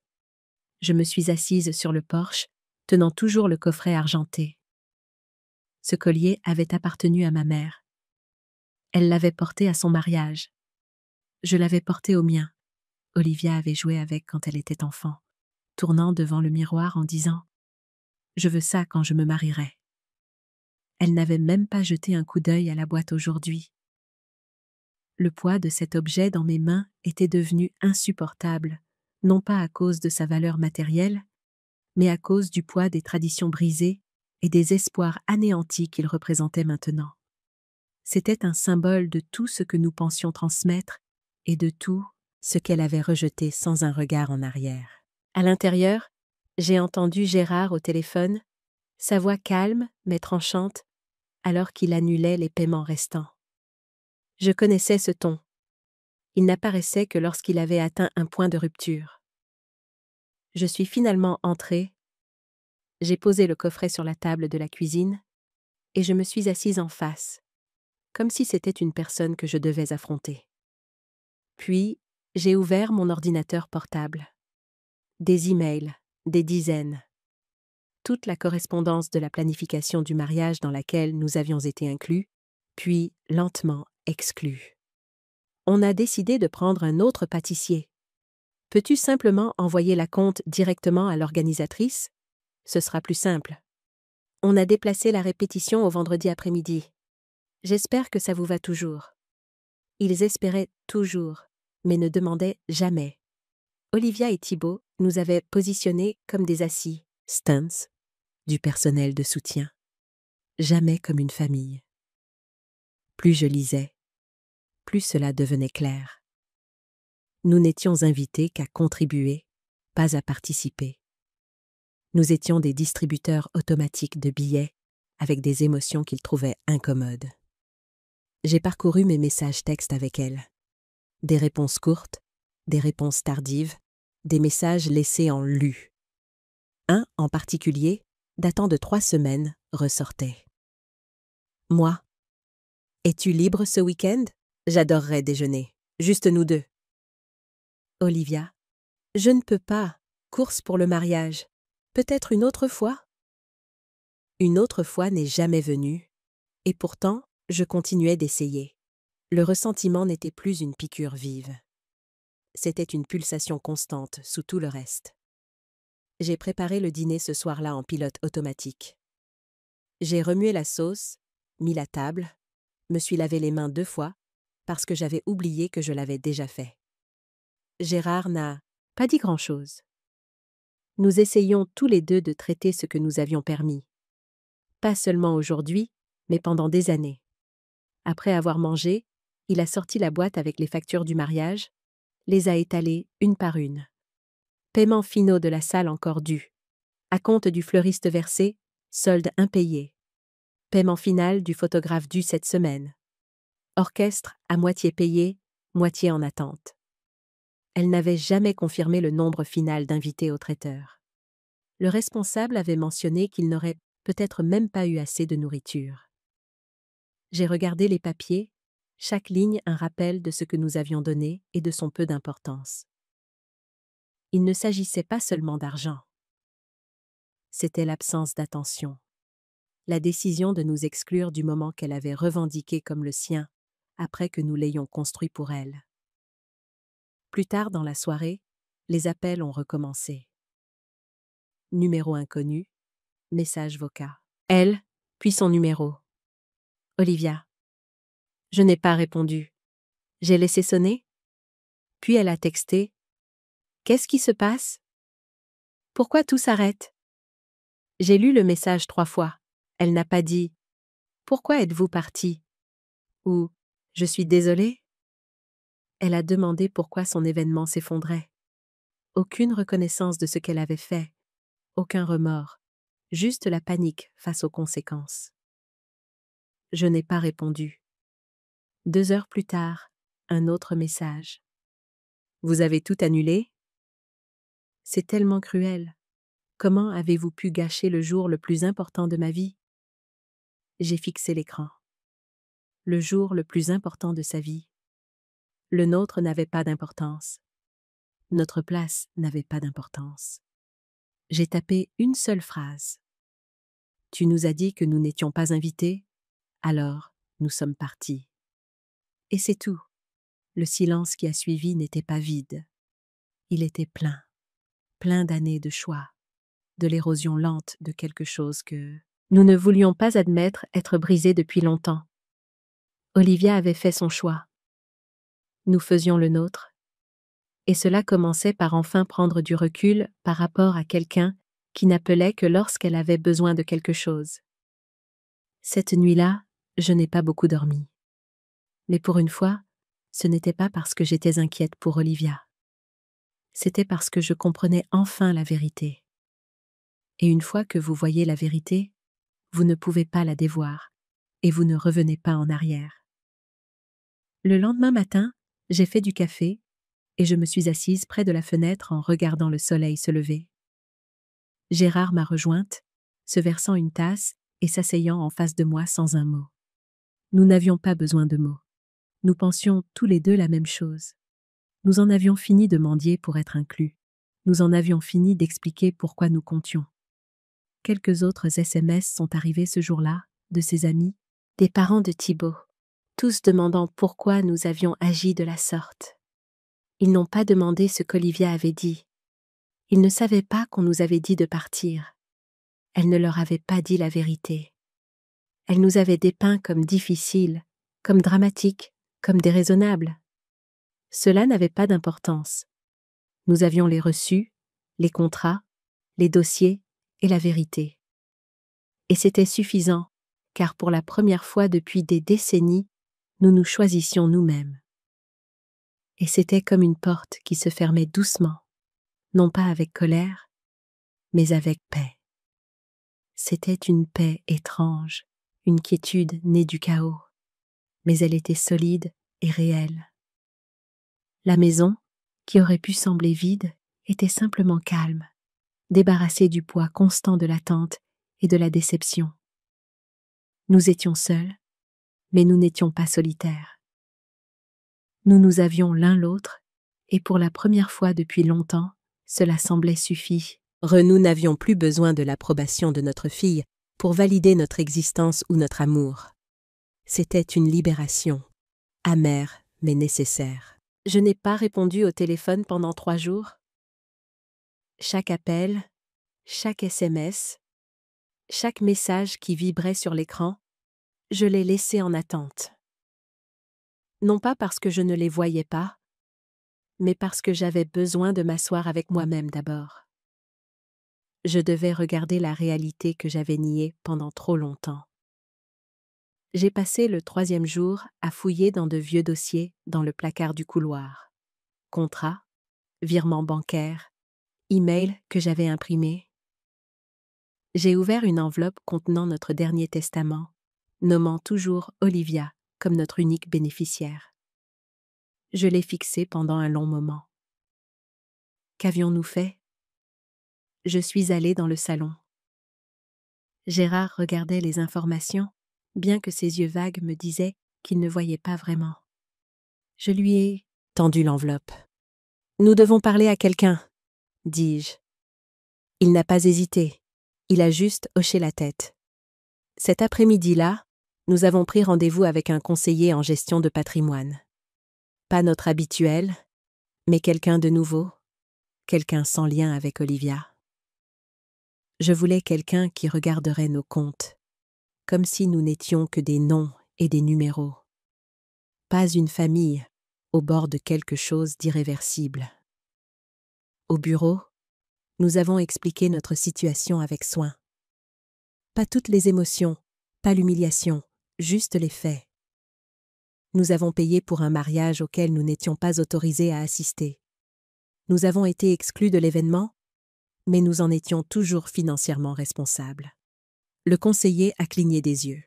« Et vous voulez savoir comment sécuriser vos actifs à l'avenir ?» ?»« C'est ça, » dis-je. « Et comment limiter l'accès ?» Il a posé des questions sur les comptes joints, sur les documents, NTS financiers partagés. « Elle n'a pas d'accès direct, » dis-je. « Pas directement, » ajouta Gérard, « mais elle est persuasive.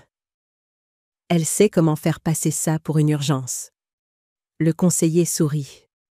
Poli, mais pas chaleureux. Il avait déjà entendu ça. Nous sommes repartis avec un dossier d'options. Structure de fiducie, gel d'urgence, Nouveau Testament. Tous les outils auxquels les gens ne pensent pas avoir besoin, jusqu'à ce qu'ils soient trop profondément enfouis dans la culpabilité pour voir clairement. Cette nuit-là, en pliant le linge, un souvenir m'a frappé si fort que j'ai laissé tomber une serviette. J'avais 19 ans. Mon père venait de se remarier. Un soir, je suis arrivée chez lui sans appeler. Sa nouvelle femme a ouvert la porte. Il se tenait derrière elle. Il ne m'a pas invitée à entrer. Il a dit « Tu aurais dû appeler avant. C'est notre espace maintenant. » Cette piqûre, cette honte, je ne l'avais pas ressentie et puis des années. Mais je l'ai ressentie à nouveau quand ma fille a utilisé ces mêmes mots. C'est ma journée. Vous n'êtes pas invité. Et juste comme ça, j'étais de retour sur ce seuil, indésirable. Et puis, quelque chose d'étrange s'est produit. J'ai commencé à me sentir en colère. Pas seulement blessée, mais en colère. Et c'était nouveau. Le lendemain matin, je me suis assise avec mon ordinateur portable et j'ai ouvert les réseaux sociaux d'Olivia. C'était là. Des photos de ce qui restait du mariage. Des légendes remplies de phrases comme « amour résilient » et « lien inébranlable ». Pas une seule mention de nous. Une photo d'elle et des parents de Thibaut, souriant, riant. J'ai regardé de plus près. Cette robe, elle était retouchée. Pas celle qu'elle avait initialement choisie avec moi. Celle que nous avions payée avait été renvoyée. « Elle ne correspond pas au thème », avait-elle dit. Une autre photo, elle et Thibaut, debout à côté d'une arche simple, pas l'arrangement floral élaboré que nous avions commandé. Cela devait avoir été enlevé quand le fleuriste est parti. Et pourtant, elle prétendait que tout s'était bien passé. Ma poitrine s'est serrée. Elle ne nous avait pas seulement exclus, elle nous avait effacés. Mon téléphone a vibré. Cette fois, C'était un numéro que je ne reconnaissais pas. J'ai répondu. « Est-ce Madame Dubois, la mère d'Olivia ?» « Oui. »« Bonjour, je m'appelle Jessica. Je travaille pour événements floraux et CI. Nous nous sommes occupés de certains arrangements floraux au mariage de votre fille. Nous avons reçu une annulation partielle, puis l'événement s'est arrêté en pleine préparation. Je voulais juste clarifier ce qu'il fallait facturer. » Annulation partielle. J'ai réalisé qu'Olivia avait dû essayer de sauver les meubles, de réserver à nouveau des services dans notre dos après que nous ayons retiré les paiements. Appeler les FO, urnisseurs, en panique, probablement. « Envoyez-moi la facture directement, » dis-je. « Nous réglerons les frais d'annulation restants, rien de plus. » Compris? J'ai raccroché. Un autre mensonge. Une autre tentative de nous contourner, pas de travailler avec nous. J'ai ressorti le dossier du conseiller financier. Cette fois, j'ai tout lu. Fiducie, transfert, contingence. Gérard est entré du garage, s'essuyant les mains sur un chiffon. Je lui ai montré la page que j'avais mise en favori. « Je veux le faire. » Tout. « Tu es sûr ?» demanda-t-il doucement. Nous avions passé 28 ans à penser qu'elle changerait. 28 ans à croire que notre amour finirait par suffire. Il n'a pas discuté. À la fin de la semaine, nous avions rencontré une avocate, mis en place de nouveaux documents, retiré Olivia de l'héritage automatique, modifié les protocoles d'accès sur tous les comptes joints. L'avocate était vive, gentille, mais concentrée. « Vous n'avez pas à justifier cela, » dit-elle. « Vous vous protégez. C'est ce que font les personnes responsables. Nous avons également posé des questions sur les protections futures, une clause pour toute tentative de manipulation ou de pression, des limites claires. Elle nous a aidés à les créer. Cette nuit-là, Olivia a finalement rappelé. J'ai répondu « Salut, maman ». Rien que d'entendre sa voix a fait monter quelque chose de froid en moi. « Salut. J'ai l'impression que tout est parti en vrille. Je ne voulais pas te faire de mal. Je voulais juste que la journée soit parfaite. J'ai attendu. Je pensais que tu comprenais la pression que je subissais. Tu sais comment sont les mariages. Le rejet de la faute, classique d'Olivia. Tu nous as dit de partir. Je ne le pensais pas comme ça. Tu as dit que nous n'étions pas invités. » Silence. Puis, « On peut juste passer à autre chose ?»« Non, » dis-je. « Comment ça ? Je veux, dire, nous n'allons pas prétendre que ça n'est pas arrivé et nous n'allons pas revenir à la situation d'avant. » Elle a commencé à pleurer, des larmes après tout ça. Je ne sais pas quoi dire d'autre. Tu en as assez dit. Tu as fait ton choix. Maintenant, nous faisons le nôtre. J'aurais pu crier. J'aurais pu hurler tout ce qu'elle nous avait pris, la façon dont elle avait utilisé notre amour comme une ligne de crédit. Mais j'ai choisi de rester calme, car parfois, le silence est la réponse la plus tranchante. J'ai raccroché. C'était silencieux après. Mais c'était le bon type de silence, car nous étions enfin libérés de la boucle. La boucle où l'amour signifiait sacrifice et silence. Maintenant, cela signifiait limite et conséquence. Et quelque chose en moi a finalement commencé à guérir. Le processus était douloureux, comme remettre en place un os cassé, mais je savais que c'était la seule façon de construire quelque chose de plus solide, de plus vrai pour l'avenir. C'était la fin d'une ère de déni et le début d'une ère de vérité, aussi difficile soit-elle. Après une semaine de silence, la maison semblait différente. Plus vide peut-être, mais aussi étrangement paisible. Comme le calme qui suit une tempête quand on découvre qu'on est encore debout. Je me suis surprise à errer dans les pièces avec un regard neuf. Dans notre chambre, j'ai remarqué le fauteuil de lecture qui avait été temporairement placé dans le coin il y a 15 ans, positionné parfaitement pour les appels nocturnes d'Olivia pendant ses années universitaires. Des appels qui ont progressivement diminué jusqu'à cesser complètement. Je l'ai déplacé pour qu'il fasse face à la fenêtre, où la lumière du matin le rendrait idéal pour les romans que je comptais lire. Dans la chambre d'amis, l'ancienne chambre d'Olivia, un placard contenait encore des boîtes de ses affaires d'enfance. Projets artistiques de l'école primaire, albums de fin d'année, une collection de boules à neige, des endroits que nous avions visités en famille. J'avais tout gardé, préservé comme des artefacts d'une époque plus heureuse. Je me suis assise sur le bord du lit, tenant un papillon en papier mâché qu'elle avait fait en CE1. Ses ailes étaient asymétriques, peintes avec des éclaboussures enthousiastes de violet et de bleu. « Pour maman », avait-elle écrit en bas avec des lettres enfantines soignées. « Je t'aime jusqu'à la lune ». Quand cet amour était-il devenu conditionnel? Quand étions-nous devenus jetables? Gérard m'a trouvée là, entourée de souvenirs. « Je pensais », dit-il prudemment. « Peut-être qu'on devrait redécorer cette chambre. » Je l'ai regardé, cet homme qui s'était tenu à mes côtés à travers tout. Sa suggestion ne concernait pas les couleurs de peinture.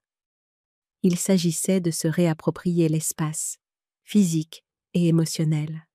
« J'aimerais bien, » dit Tchasch. Cet après-midi-là, nous avons mis en boîte les objets d'enfance restants d'Olivia, en les étiquetant soigneusement. Pas en les jetant. Nous n'étions pas si en colère, mais en ne leur donnant plus une place d'honneur dans notre maison.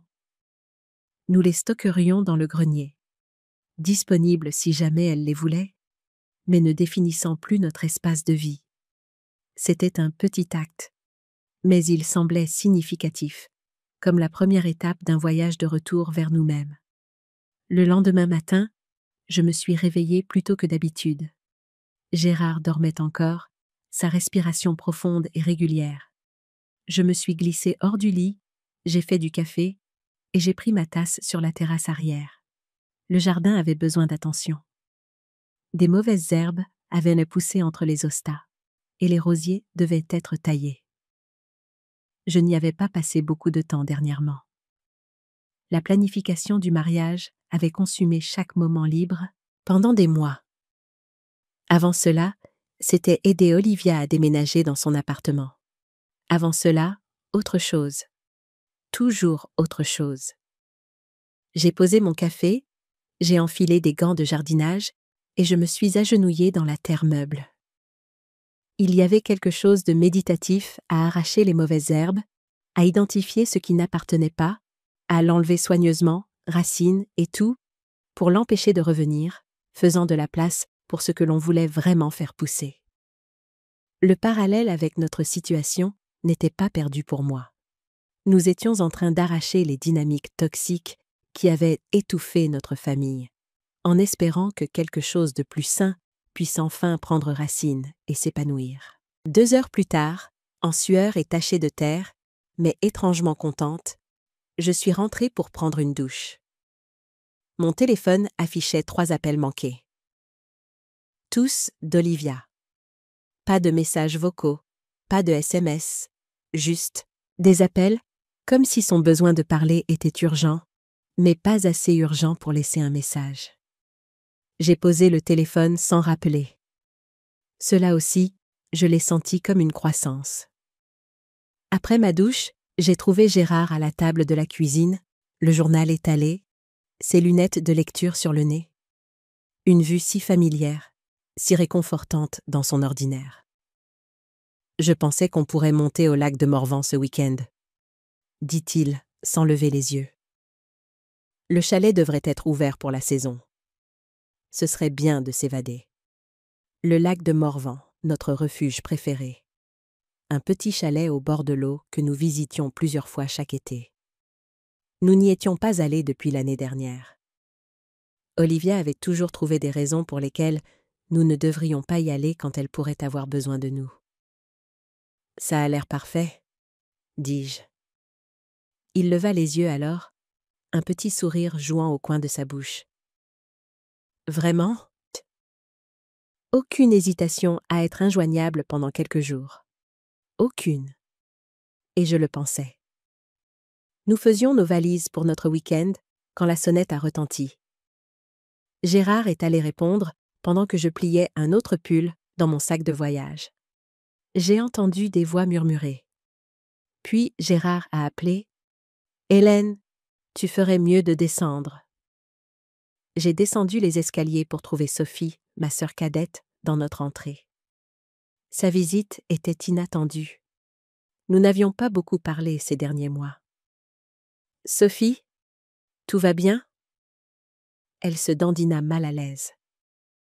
J'ai vu les publications d'Olivia sur le mariage, et puis elle m'a appelé hier. Elle est assez contrariée. Bien sûr, elle n'était pas là pour moi. Elle était là en tant que mandataire d'Olivia. J'imagine qu'elle l'est, dis-je, gardant ma voix neutre. Sophie jeta un coup d'œil à Gérard, puis de nouveau à moi.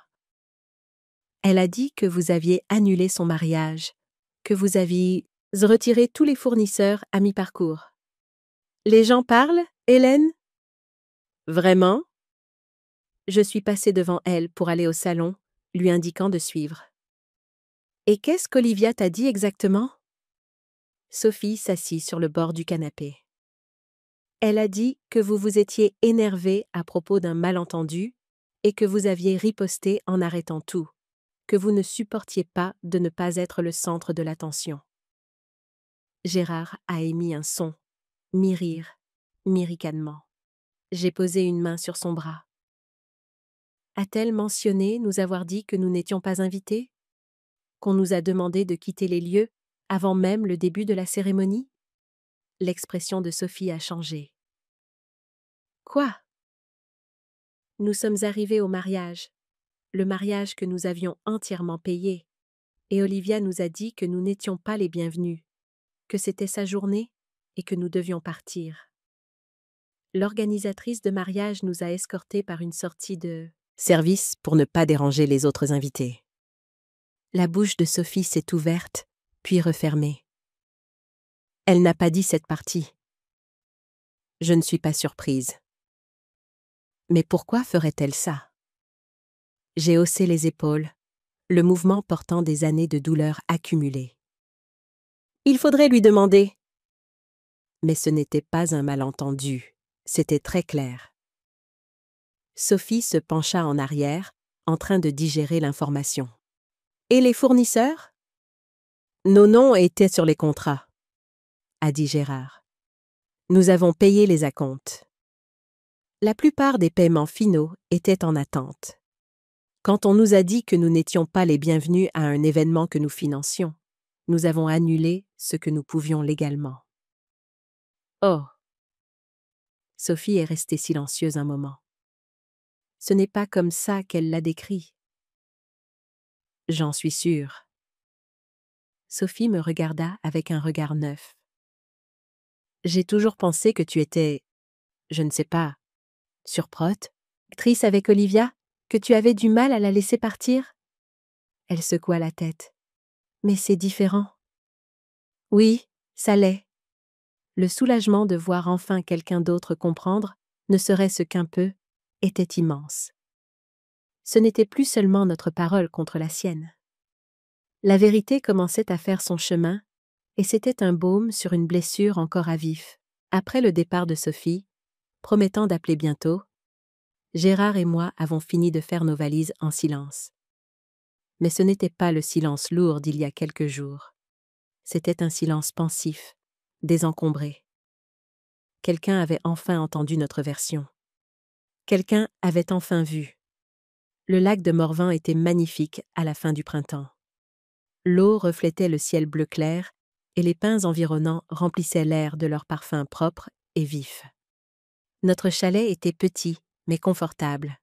Un salon avec une cheminée en pierre, une petite cuisine, une chambre et une véranda grillagée donnant sur l'eau.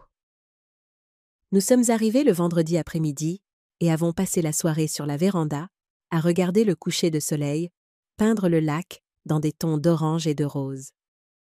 Nous avons parlé de tout, sauf d'Olivia.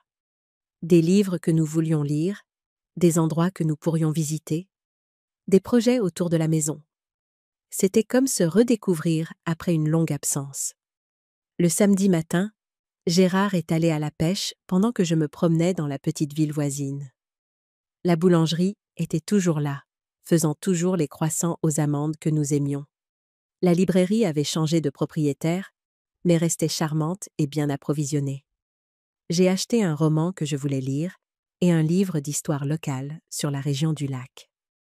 Dans l'épicerie générale, j'ai rencontré Howard Miller, une vieille connaissance qui possédait le chalet à 2 portes d'une autre. Hélène Dubois, ça fait une éternité que je ne vous ai pas vue. Comment Gérard vit-il sa retraite? Nous avons bavardé facilement du temps et des conditions du lac jusqu'à ce qu'il mentionne « Dites, j'ai récemment rencontré un collègue de votre gendre. Thibaut Wright travaille à la BNC. » Mon intérêt s'est aiguisé. « Oui, c'est exact. » L'expression de Howard a subtilement changé. « Dommage pour cette affaire à la banque. Ce n'est jamais bon de voir un jeune homme se faire prendre dans quelque chose comme ça. »« Je suis désolée ?» Howard avait l'air confus. « Les irrégularités dans les comptes. » Je supposais que vous étiez au courant. Tout a été très étouffé. Mais Kevin, il fait partie de leur équipe de conformité. Il a dit que Thibaut avait été licencié il y a environ 3 mois. Quelque chose à propos de la gestion inappropriée des fonds des clients. Mon esprit s'emballa. Thibaut avait perdu son emploi il y a 3 mois, mais Olivia avait mentionné son travail à la banque il y a quelques semaines à peine, parlant d'une promotion qui l'attendait. « Je pense qu'il doit y avoir une confusion, » dis-je prudemment. Thibaut est toujours à la banque, pour autant que je sache. Howard a immédiatement fait marche arrière. Vous avez probablement raison. Kevin parlait peut-être de quelqu'un d'autre. La mémoire n'est plus ce qu'elle était.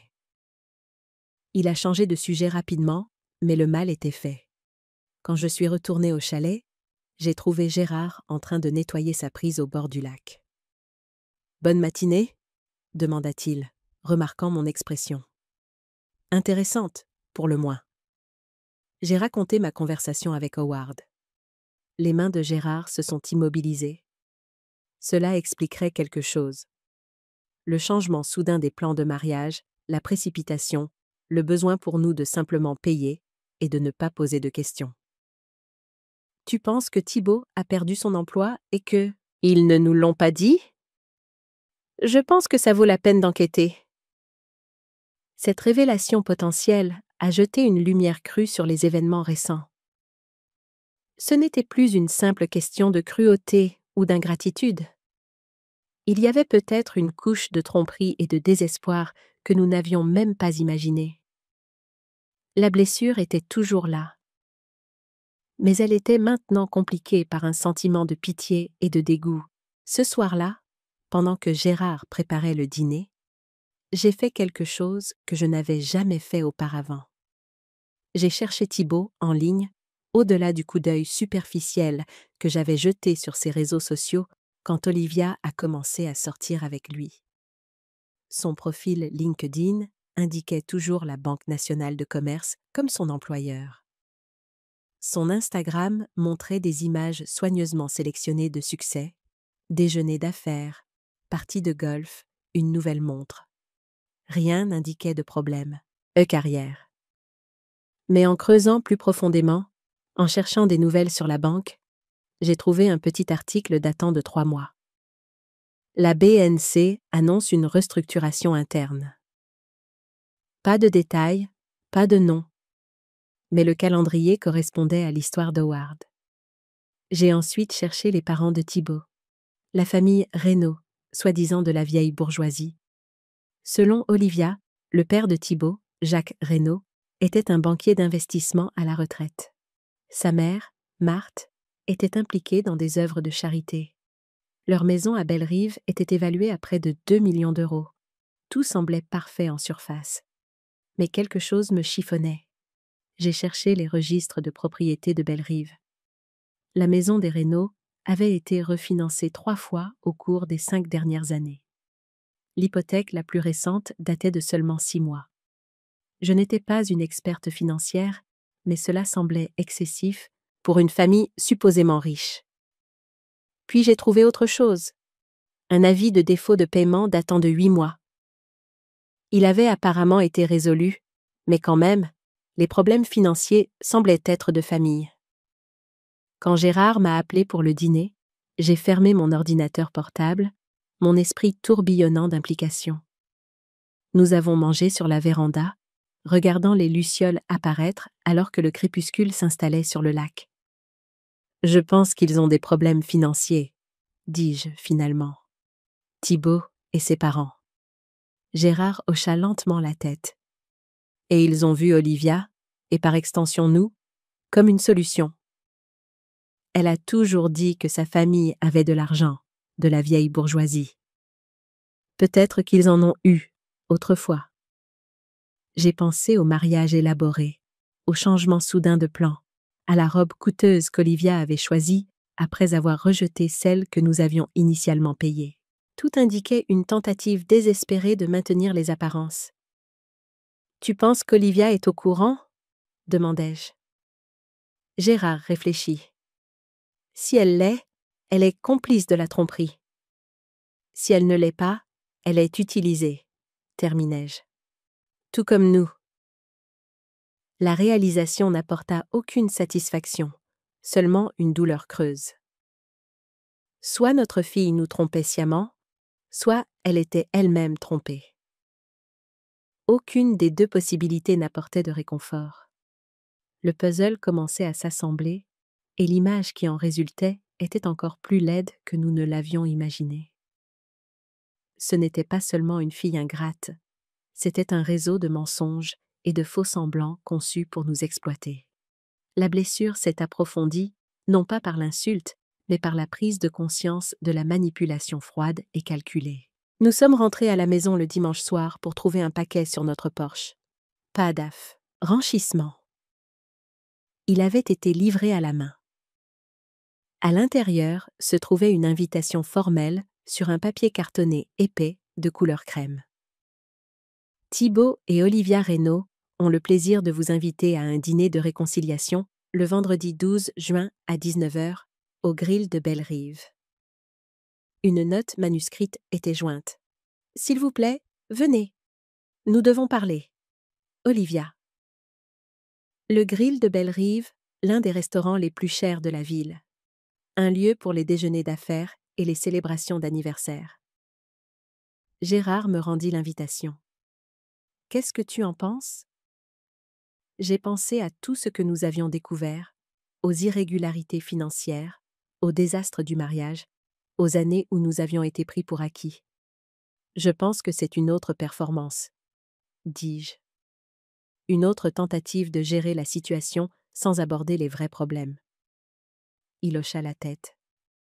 Alors, on n'y va pas. On n'y va pas. J'ai placé IA invitation dans le dossier que j'avais commencé, celui intitulé Ce que nous laissons partir. Et elle semblait à sa place, aux côtés des autres artefacts de notre relation changeante avec notre fille. Le lundi matin, je me suis réveillée avec un sentiment de détermination que je n'avais pas ressenti depuis des années. Après le petit déjeuner, j'ai appelé le docteur Éléonore Fournier, une thérapeute dont une amie m'avait donné le nom il y a des mois, mais que je n'avais jamais contactée. « J'aimerais prendre rendez-vous, » dis-je lorsque la réceptionniste répondit. « Pour moi. » Pas pour une thérapie familiale. Juste pour moi. Les mots semblaient étranges dans ma bouche, mais juste dans mon cœur. Juste pour moi. Pas pour réparer ma relation avec Olivia, pas pour être une meilleure mère ou épouse, juste pour me comprendre moi-même. Mon premier rendez-vous fut fixé au jeudi. Gérard haussa un sourcil quand je lui ai dit, mais il semblait court. « Temps. C'est bien pour toi ?» dit-il simplement. Cet après-midi-là, mon téléphone sonna. Le numéro de Thibaut. Je l'ai laissé aller sur la messagerie vocale. Son message était soigneusement modulé, professionnel. Hélène, c'est Thibaut. J'espère que vous et Gérard allez bien. Olivia et moi avons été déçus que vous n'ayez pas pu assister au mariage. Il semble y avoir eu une certaine mauvaise communication. Nous aimerions vraiment éclaircir les choses. S'il vous plaît, rappelez-moi quand vous aurez un moment. Mauvaise communication. Comme si les mots d'Olivia « vous n'êtes pas invité » pouvaient être mal interprétés. Je n'ai pas rappelé. 2 heures plus tard, il a rappelé. Cette fois, j'ai répondu. Bonjour Thibaut. Hélène, merci d'avoir décroché. Avez-vous reçu notre invitation? Oui. Excellent. Nous sommes impatients de vous voir, vous et Gérard, vendredi. Le grill de Belle-Rive a un nouveau chef merveilleux. J'ai réservé un salon privé où nous pourrons parler confortablement. Son ton était lisse, confiant, la voix de quelqu'un habitué à gérer les situations et les gens. Cela a heurté ma nouvelle prise de conscience. Nous ne serons pas présents, Thibaut. Une pause. Je vois. Puis-je demander pourquoi? Je pense que vous savez pourquoi. Une autre pause. Plus longue cette fois. Quand il a repris la parole, son ton avait changé. Plus froid, plus direct. Écoutez, Hélène, je comprends que vous soyez contrariée par le mariage. Les émotions ont pris le dessus. Des erreurs ont été commises. Mais Olivia est dévastée. C'est votre seule fille. Ne pensez-vous pas que vous lui devez la chance de réparer les choses? Lui devoir? Le mot a frappé comme une gifle. Je ne dois rien à Olivia, dis-je, surprise par ma propre certitude. Et je ne vous dois certainement pas d'explication. S'il vous plaît, ne nous contactez plus à moins que vous ne soyez prêt à avoir une conversation honnête, pas une performance dans un restaurant cher. J'ai raccroché avant qu'il ne puisse répondre. Mes mains tremblaient, mais pas de peur ou de détresse, de quelque chose qui ressemblait remarquablement à du pouvoir. Pour la première fois, je n'étais pas en train de réagir, mais d'agir. J'établissais les termes de l'engagement, et ces termes étaient la vérité et l'authenticité, 2 choses qui semblaient totalement étrangères à leur monde. Le lendemain, j'ai retrouvé Sophie pour un café. Ma sœur avait appelé, voulant parler davantage de ce qui s'était passé. Sans la version d'Olivia pour colorer sa perspective, elle était prête à écouter. Nous nous sommes assises à une table d'angle dans un café calme. Sophie semblait différente, plus sérieuse que d'habitude. J'ai appelé Olivia après avoir quitté ta maison, dit-elle en remuant son café au lait. Je lui ai demandé directement si elle... Et vous avez dit de quitter le mariage. Et? Elle l'a admis, mais elle a essayé de le justifier. Elle a dit que les parents de Thibaut étaient mal à l'aise avec votre style, que vous l'auriez embarrassé. J'ai tressailli malgré moi. Sophie a tendu la main sur la table et a serré la mienne. C'est absurde, Hélène. Je te connais depuis toujours. Tu es la personne la moins embarrassante que je connaisse. Trop guindée, si quoi que ce soit. J'ai souri faiblement. Merci. Le truc, c'est que, continua Sophie, j'ai beaucoup réfléchi à ça, et j'ai réalisé que je t'ai vu te plier en 4 pour Olivia pendant des années. Tu as toujours été là financièrement, émotionnellement, pratiquement. Et elle l'a toujours pris pour acquis. Venant de Sophie, cet aveu signifiait plus qu'elle ne pouvait l'imaginer. Ma sœur avait toujours été la tante amusante pour Olivia, celle qui pensait que j'étais trop stricte, trop prudente, trop impliquée. « Qu'est-ce qui t'a fait changer d'avis ?» demandai-je. Sophie sembla mal à l'aise. C'est quelque chose qu'Olivia a dit pendant notre appel. Elle a mentionné que toi et Gérard aviez finalement coupé les vivres, que vous utilisiez l'argent pour la punir. C'est la façon dont elle l'a dit, comme si votre seule valeur était financière. Ça m'a fait me souvenir de choses que j'avais négligées avant, Comment elle t'appelle quand elle a besoin de quelque chose, mais est trop occupée quand tu suggères de vous voir? Comment elle parlait de votre maison, comme de son héritage, alors que vous étiez assise juste là à Noël? J'ai hoché la tête, la gorge serrée. Nous avons aussi remarqué le schéma, récemment. Je suis désolée de ne pas l'avoir vu plus tôt, dit Sophie. J'aurais dû être une meilleure sœur. Tu l'es maintenant. Sur le chemin du retour, j'ai pensé à la famille, aux liens dans lesquels nous naissons et aux limites que nous devons parfois créer pour que ces liens restent sains. J'avais toujours vu les limites comme des murs, des barrières à la proximité.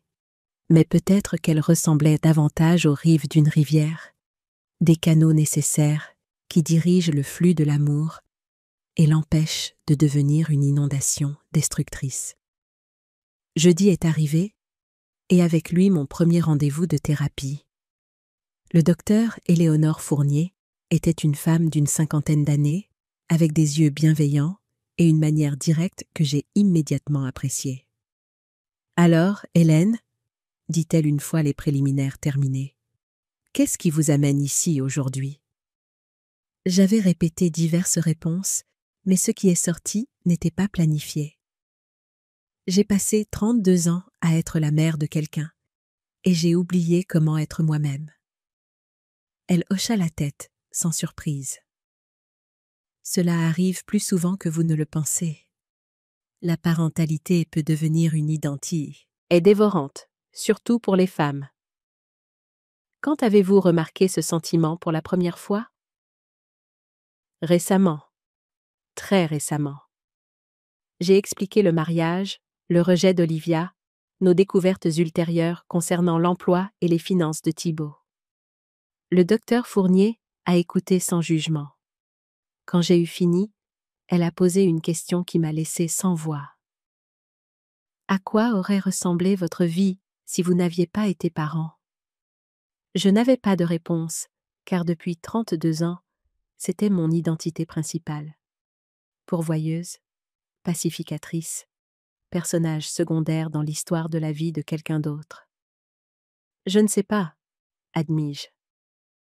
C'est par là que nous commencerons alors, dit-elle, à faire la connaissance d'Hélène, pas seulement en tant que mère d'Olivia ou épouse de Gérard, mais en tant qu'elle-même. Je suis sortie de la séance en me sentant à la fois épuisée et étrangement revigorée, comme si j'avais commencé un voyage important. Quand je suis rentrée à la maison, Gérard était dans le garage, travaillant sur sa vieille moto, un projet qu'il avait abandonné des années auparavant, quand Olivia avait eu besoin d'aide pour déménager dans son premier appartement. Le moment de sa renaissance n'était pas anodin. « Comment c'était ?» demanda-t-il en s'essuyant les mains sur un chiffon. « Bien, différent. » Elle a demandé à quoi aurait ressemblé ma vie sans être parent. Gérard s'appuya contre l'établi. Et je n'avais pas de réponse. Il hocha la tête pensivement. J'y ai pensé aussi. Pas dans ces termes exacts, mais à des questions similaires. Tu te souviens comment on parlait de voyager après la retraite? Ce road trip dans les parcs nationaux? Je m'en souvenais. Nous avions des cartes, des brochures, un itinéraire approximatif, tout mis de côté quand Olivia a annoncé ses fiançailles. La planification du mariage avait tout consumé. Peut-être qu'on devrait revoir ses plans, suggérai-je.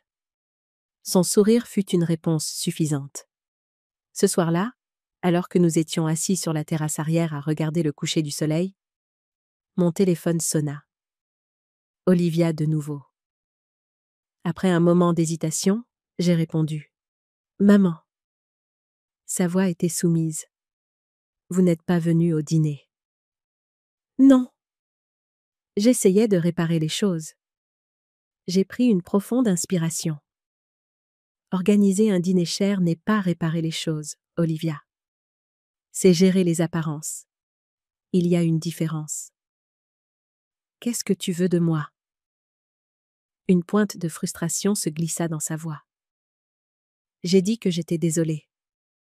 L'avait-elle dit? Je ne me souvenais pas d'excuses réelles. Je ne veux rien de toi pour le moment, dis-je honnêtement. Ce n'est pas pour ça que nous avons refusé. Alors pourquoi? Parce que nous prenons du temps pour réévaluer notre relation, tous ses aspects. Qu'est-ce que ça veut dire? Maintenant, il y avait de l'alarme dans son ton. Ça veut dire que nous faisons des changements, financiers et autres. Comme quoi? Quels changements?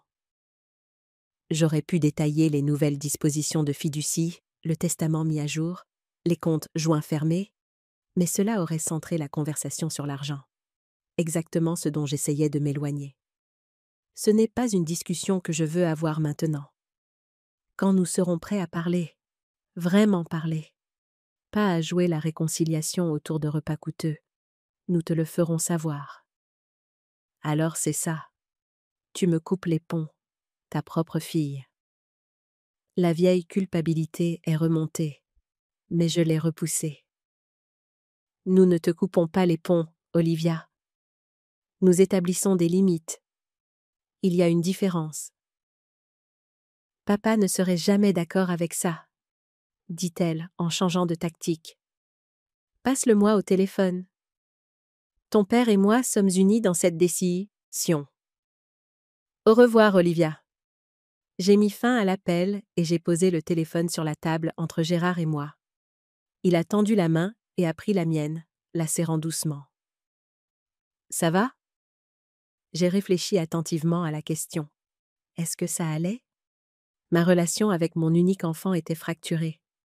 Des décennies de schémas étaient en train d'être brisés. Rien ne semblait familier ou certain. Et pourtant? Oui, dis-je, surprise de constater que c'était vrai. Je crois que oui. Le ciel se teintait de pourpre et d'orange, et pour la première fois, je ne le regardais pas avec la mélancolie de ce qui était perdu, mais avec l'anticipation tranquille de ce qui pourrait être. Un avenir qui nous appartenait, à Gérard et à moi, non pas défini par les attentes ou les crises d'une autre personne, mais façonné par nos propres désirs et nos propres rêves. C'était un territoire inconnu, et c'était à la fois terrifiant et exaltant. L'été est arrivé avec un sentiment de liberté inhabituel. Pour la première fois depuis des années, Gérard et moi faisions des projets sans vérifier d'abord si Olivia pourrait avoir besoin de nous. Nous avons réservé un voyage de 2 semaines à travers les Alpes, le périple que nous avions reporté tant de fois. Nous avons rejoint un club de lecture local. Gérard a restauré sa moto et a fait des balades le week-end avec un groupe d'ingénieurs à la retraite. J'ai commencé à faire du bénévolat au jardin communautaire, trouvant une joie inattendue à cultiver des plantes et à enseigner aux enfants la culture des aliments. La vie a développé un nouveau rythme, dicté par nos propres intérêts plutôt que par les exigences de quelqu'un d'autre. Ce n'était pas que nous avions cessé d'aimer Olivia. La douleur de son absence persistait. Une douleur sourde qui s'aiguisait parfois lorsque je passais devant sa pâtisserie préférée ou que j'entendais une chanson que elle avait aimée adolescente. Mais l'anxiété constante, le besoin de rester disponible, d'anticiper ses besoins, de lui faciliter la vie, s'était dissipé. Le docteur Fournier, maintenant Éléonore pour moi, continuait de m'aider à naviguer sur ce nouveau terrain. Le détachement ne signifie pas l'abandon, m'a-t-elle rappelé lors d'une séance. Vous n'avez pas cessé d'être la mère d'Olivia. Vous avez juste cessé de faire d'elle le centre de votre univers. Ça me semble encore égoïste parfois, ai-je admis. Gérard est-il égoïste en restaurant sa moto, en poursuivant ses intérêts? Bien sûr que non. Alors pourquoi vous imposer une norme différente? C'était une question à laquelle je revenais souvent dans les moments de doute qui faisaient encore surface. Pourquoi mon propre bonheur ressemblait-il à une trahison de la maternité? Qui m'avait appris que l'amour maternel exigeait l'effacement de soi? En juillet, Sophie nous a invités à sa maison au bord du lac pour le week-end du 14 juillet. Juste la famille, dit-elle. La bonne. La fête nationale avait toujours été passée avec Olivia par le passé, mais cette année, nous avons accepté l'invitation de Sophie sans hésiter. Le week-end a été charmant. Baignade dans l'eau fraîche du lac, barbecue sur la terrasse, feux d'artifice se reflétant sur la surface sombre de l'eau. Les 2 fils adultes de Sophie étaient là avec leurs compagnes, faciles à vivre et affectueux, aidant à faire la vaisselle sans qu'on le leur demande, sincèrement intéressés par les histoires de moto de Gérard et mes aventures de jardinage. « Tu sembles différente », a commenté le fils aîné de Sophie, Michel, alors que nous regardions le feu d'artifice. Plus détendue, j'ai souri. Je me sens différente. Plus tard, alors que Sophie et moi faisions la vaisselle côte à côte, elle a dit doucement. « J'ai vu Olivia la semaine dernière. » Nière. Mes mains se sont immobilisées momentanément dans l'eau savonneuse. « Oh ! Elle est venue à mon bureau. Elle a dit qu'elle n'arrivait pas à te joindre. » « Nous ne prenons pas ses appels, » ai-je reconnu. « Pas encore. » Sophie a hoché la tête. Elle voulait que j'intercède, que je te convainque d'arrêter ces bêtises, comme elle a dit. Et qu'est-ce que tu lui as dit? Que ce n'était pas des bêtises, que les actions ont des conséquences, même quand on a l'habitude d'être pardonné pour tout. Sophie m'a tendu une autre assiette. Elle n'a pas aimé cette réponse. Je n'en doute pas. Elle a des ennuis, Hélène. J'ai regardé ma sœur vivement. Quel genre d'ennui? Financier, surtout. Elle a été vague sur les détails, mais en lisant entre les lignes, je crois comprendre que Thibaut a perdu son emploi il y a quelque temps. Ils ont fait semblant que tout allait bien, mais... Sophie haussa les épaules. La façade se fissure. J'ai séché un verre lentement, en pensant. A-t-elle demandé de l'argent? Pas directement, mais c'était le sous-texte de toute la conversation. J'ai hoché la tête, sans surprise. Merci de me le dire. Qu'est-ce que tu vas faire? C'était une bonne question. Qu'allais-je faire de cette information? L'ancienne Hélène aurait immédiatement sorti son chéquier, aurait vu la détresse d'Olivia comme une permission de réintégrer sa vie. La nouvelle Hélène n'était pas si sûre. Rien pour l'instant, dis-je finalement. Elle doit venir à nous directement, honnêtement. Sophie sourit faiblement. Ma grande sœur, qui fixe des limites? C'est comme regarder un papillon sortir de sa chrysalide. À mon âge, c'est plutôt comme regarder une tortue apprendre enfin à mordre. Nous avons ri, et le moment de tension est passé. Mais cette nuit-là, je suis restée éveillée à côté de Gérard, pensant à Olivia en difficulté. L'instinct maternel de protéger, de sauver, de réparer restait fort. Mais quelque chose de plus fort le contenait. La connaissance que la sauver à nouveau ne ferait que perpétuer le cycle. Il fallait qu'elle apprenne à nager seule, même si le risque de se noyer nous terrifiait. La confirmation des problèmes financiers d'Olivia et Thibaut est venue d'une source inattendue. Mi-juillet, j'ai rencontré Marthe Reynaud, la mère de Thibaut, à l'épicerie. J'ai failli ne pas la reconnaître. La femme parfaitement coiffée et vêtue de créateur du mariage avait disparu, remplacée par quelqu'un qui avait l'air fatigué et considérablement moins soigné. « Hélène », dit-elle, son sourire forcé. Quelle surprise. Marthe.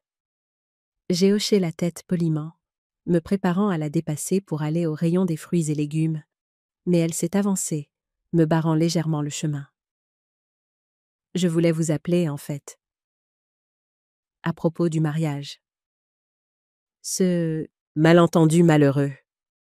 Malentendu, le même mot que Thibaut avait utilisé. Comme si la déclaration directe d'Olivia « Vous n'êtes pas invité » pouvait être mal interprétée. Y avait-il quelque chose de spécifique dont vous vouliez discuter? demandai-je, gardant un ton neutre. Marthe jeta un coup d'œil autour d'elle, puis baissa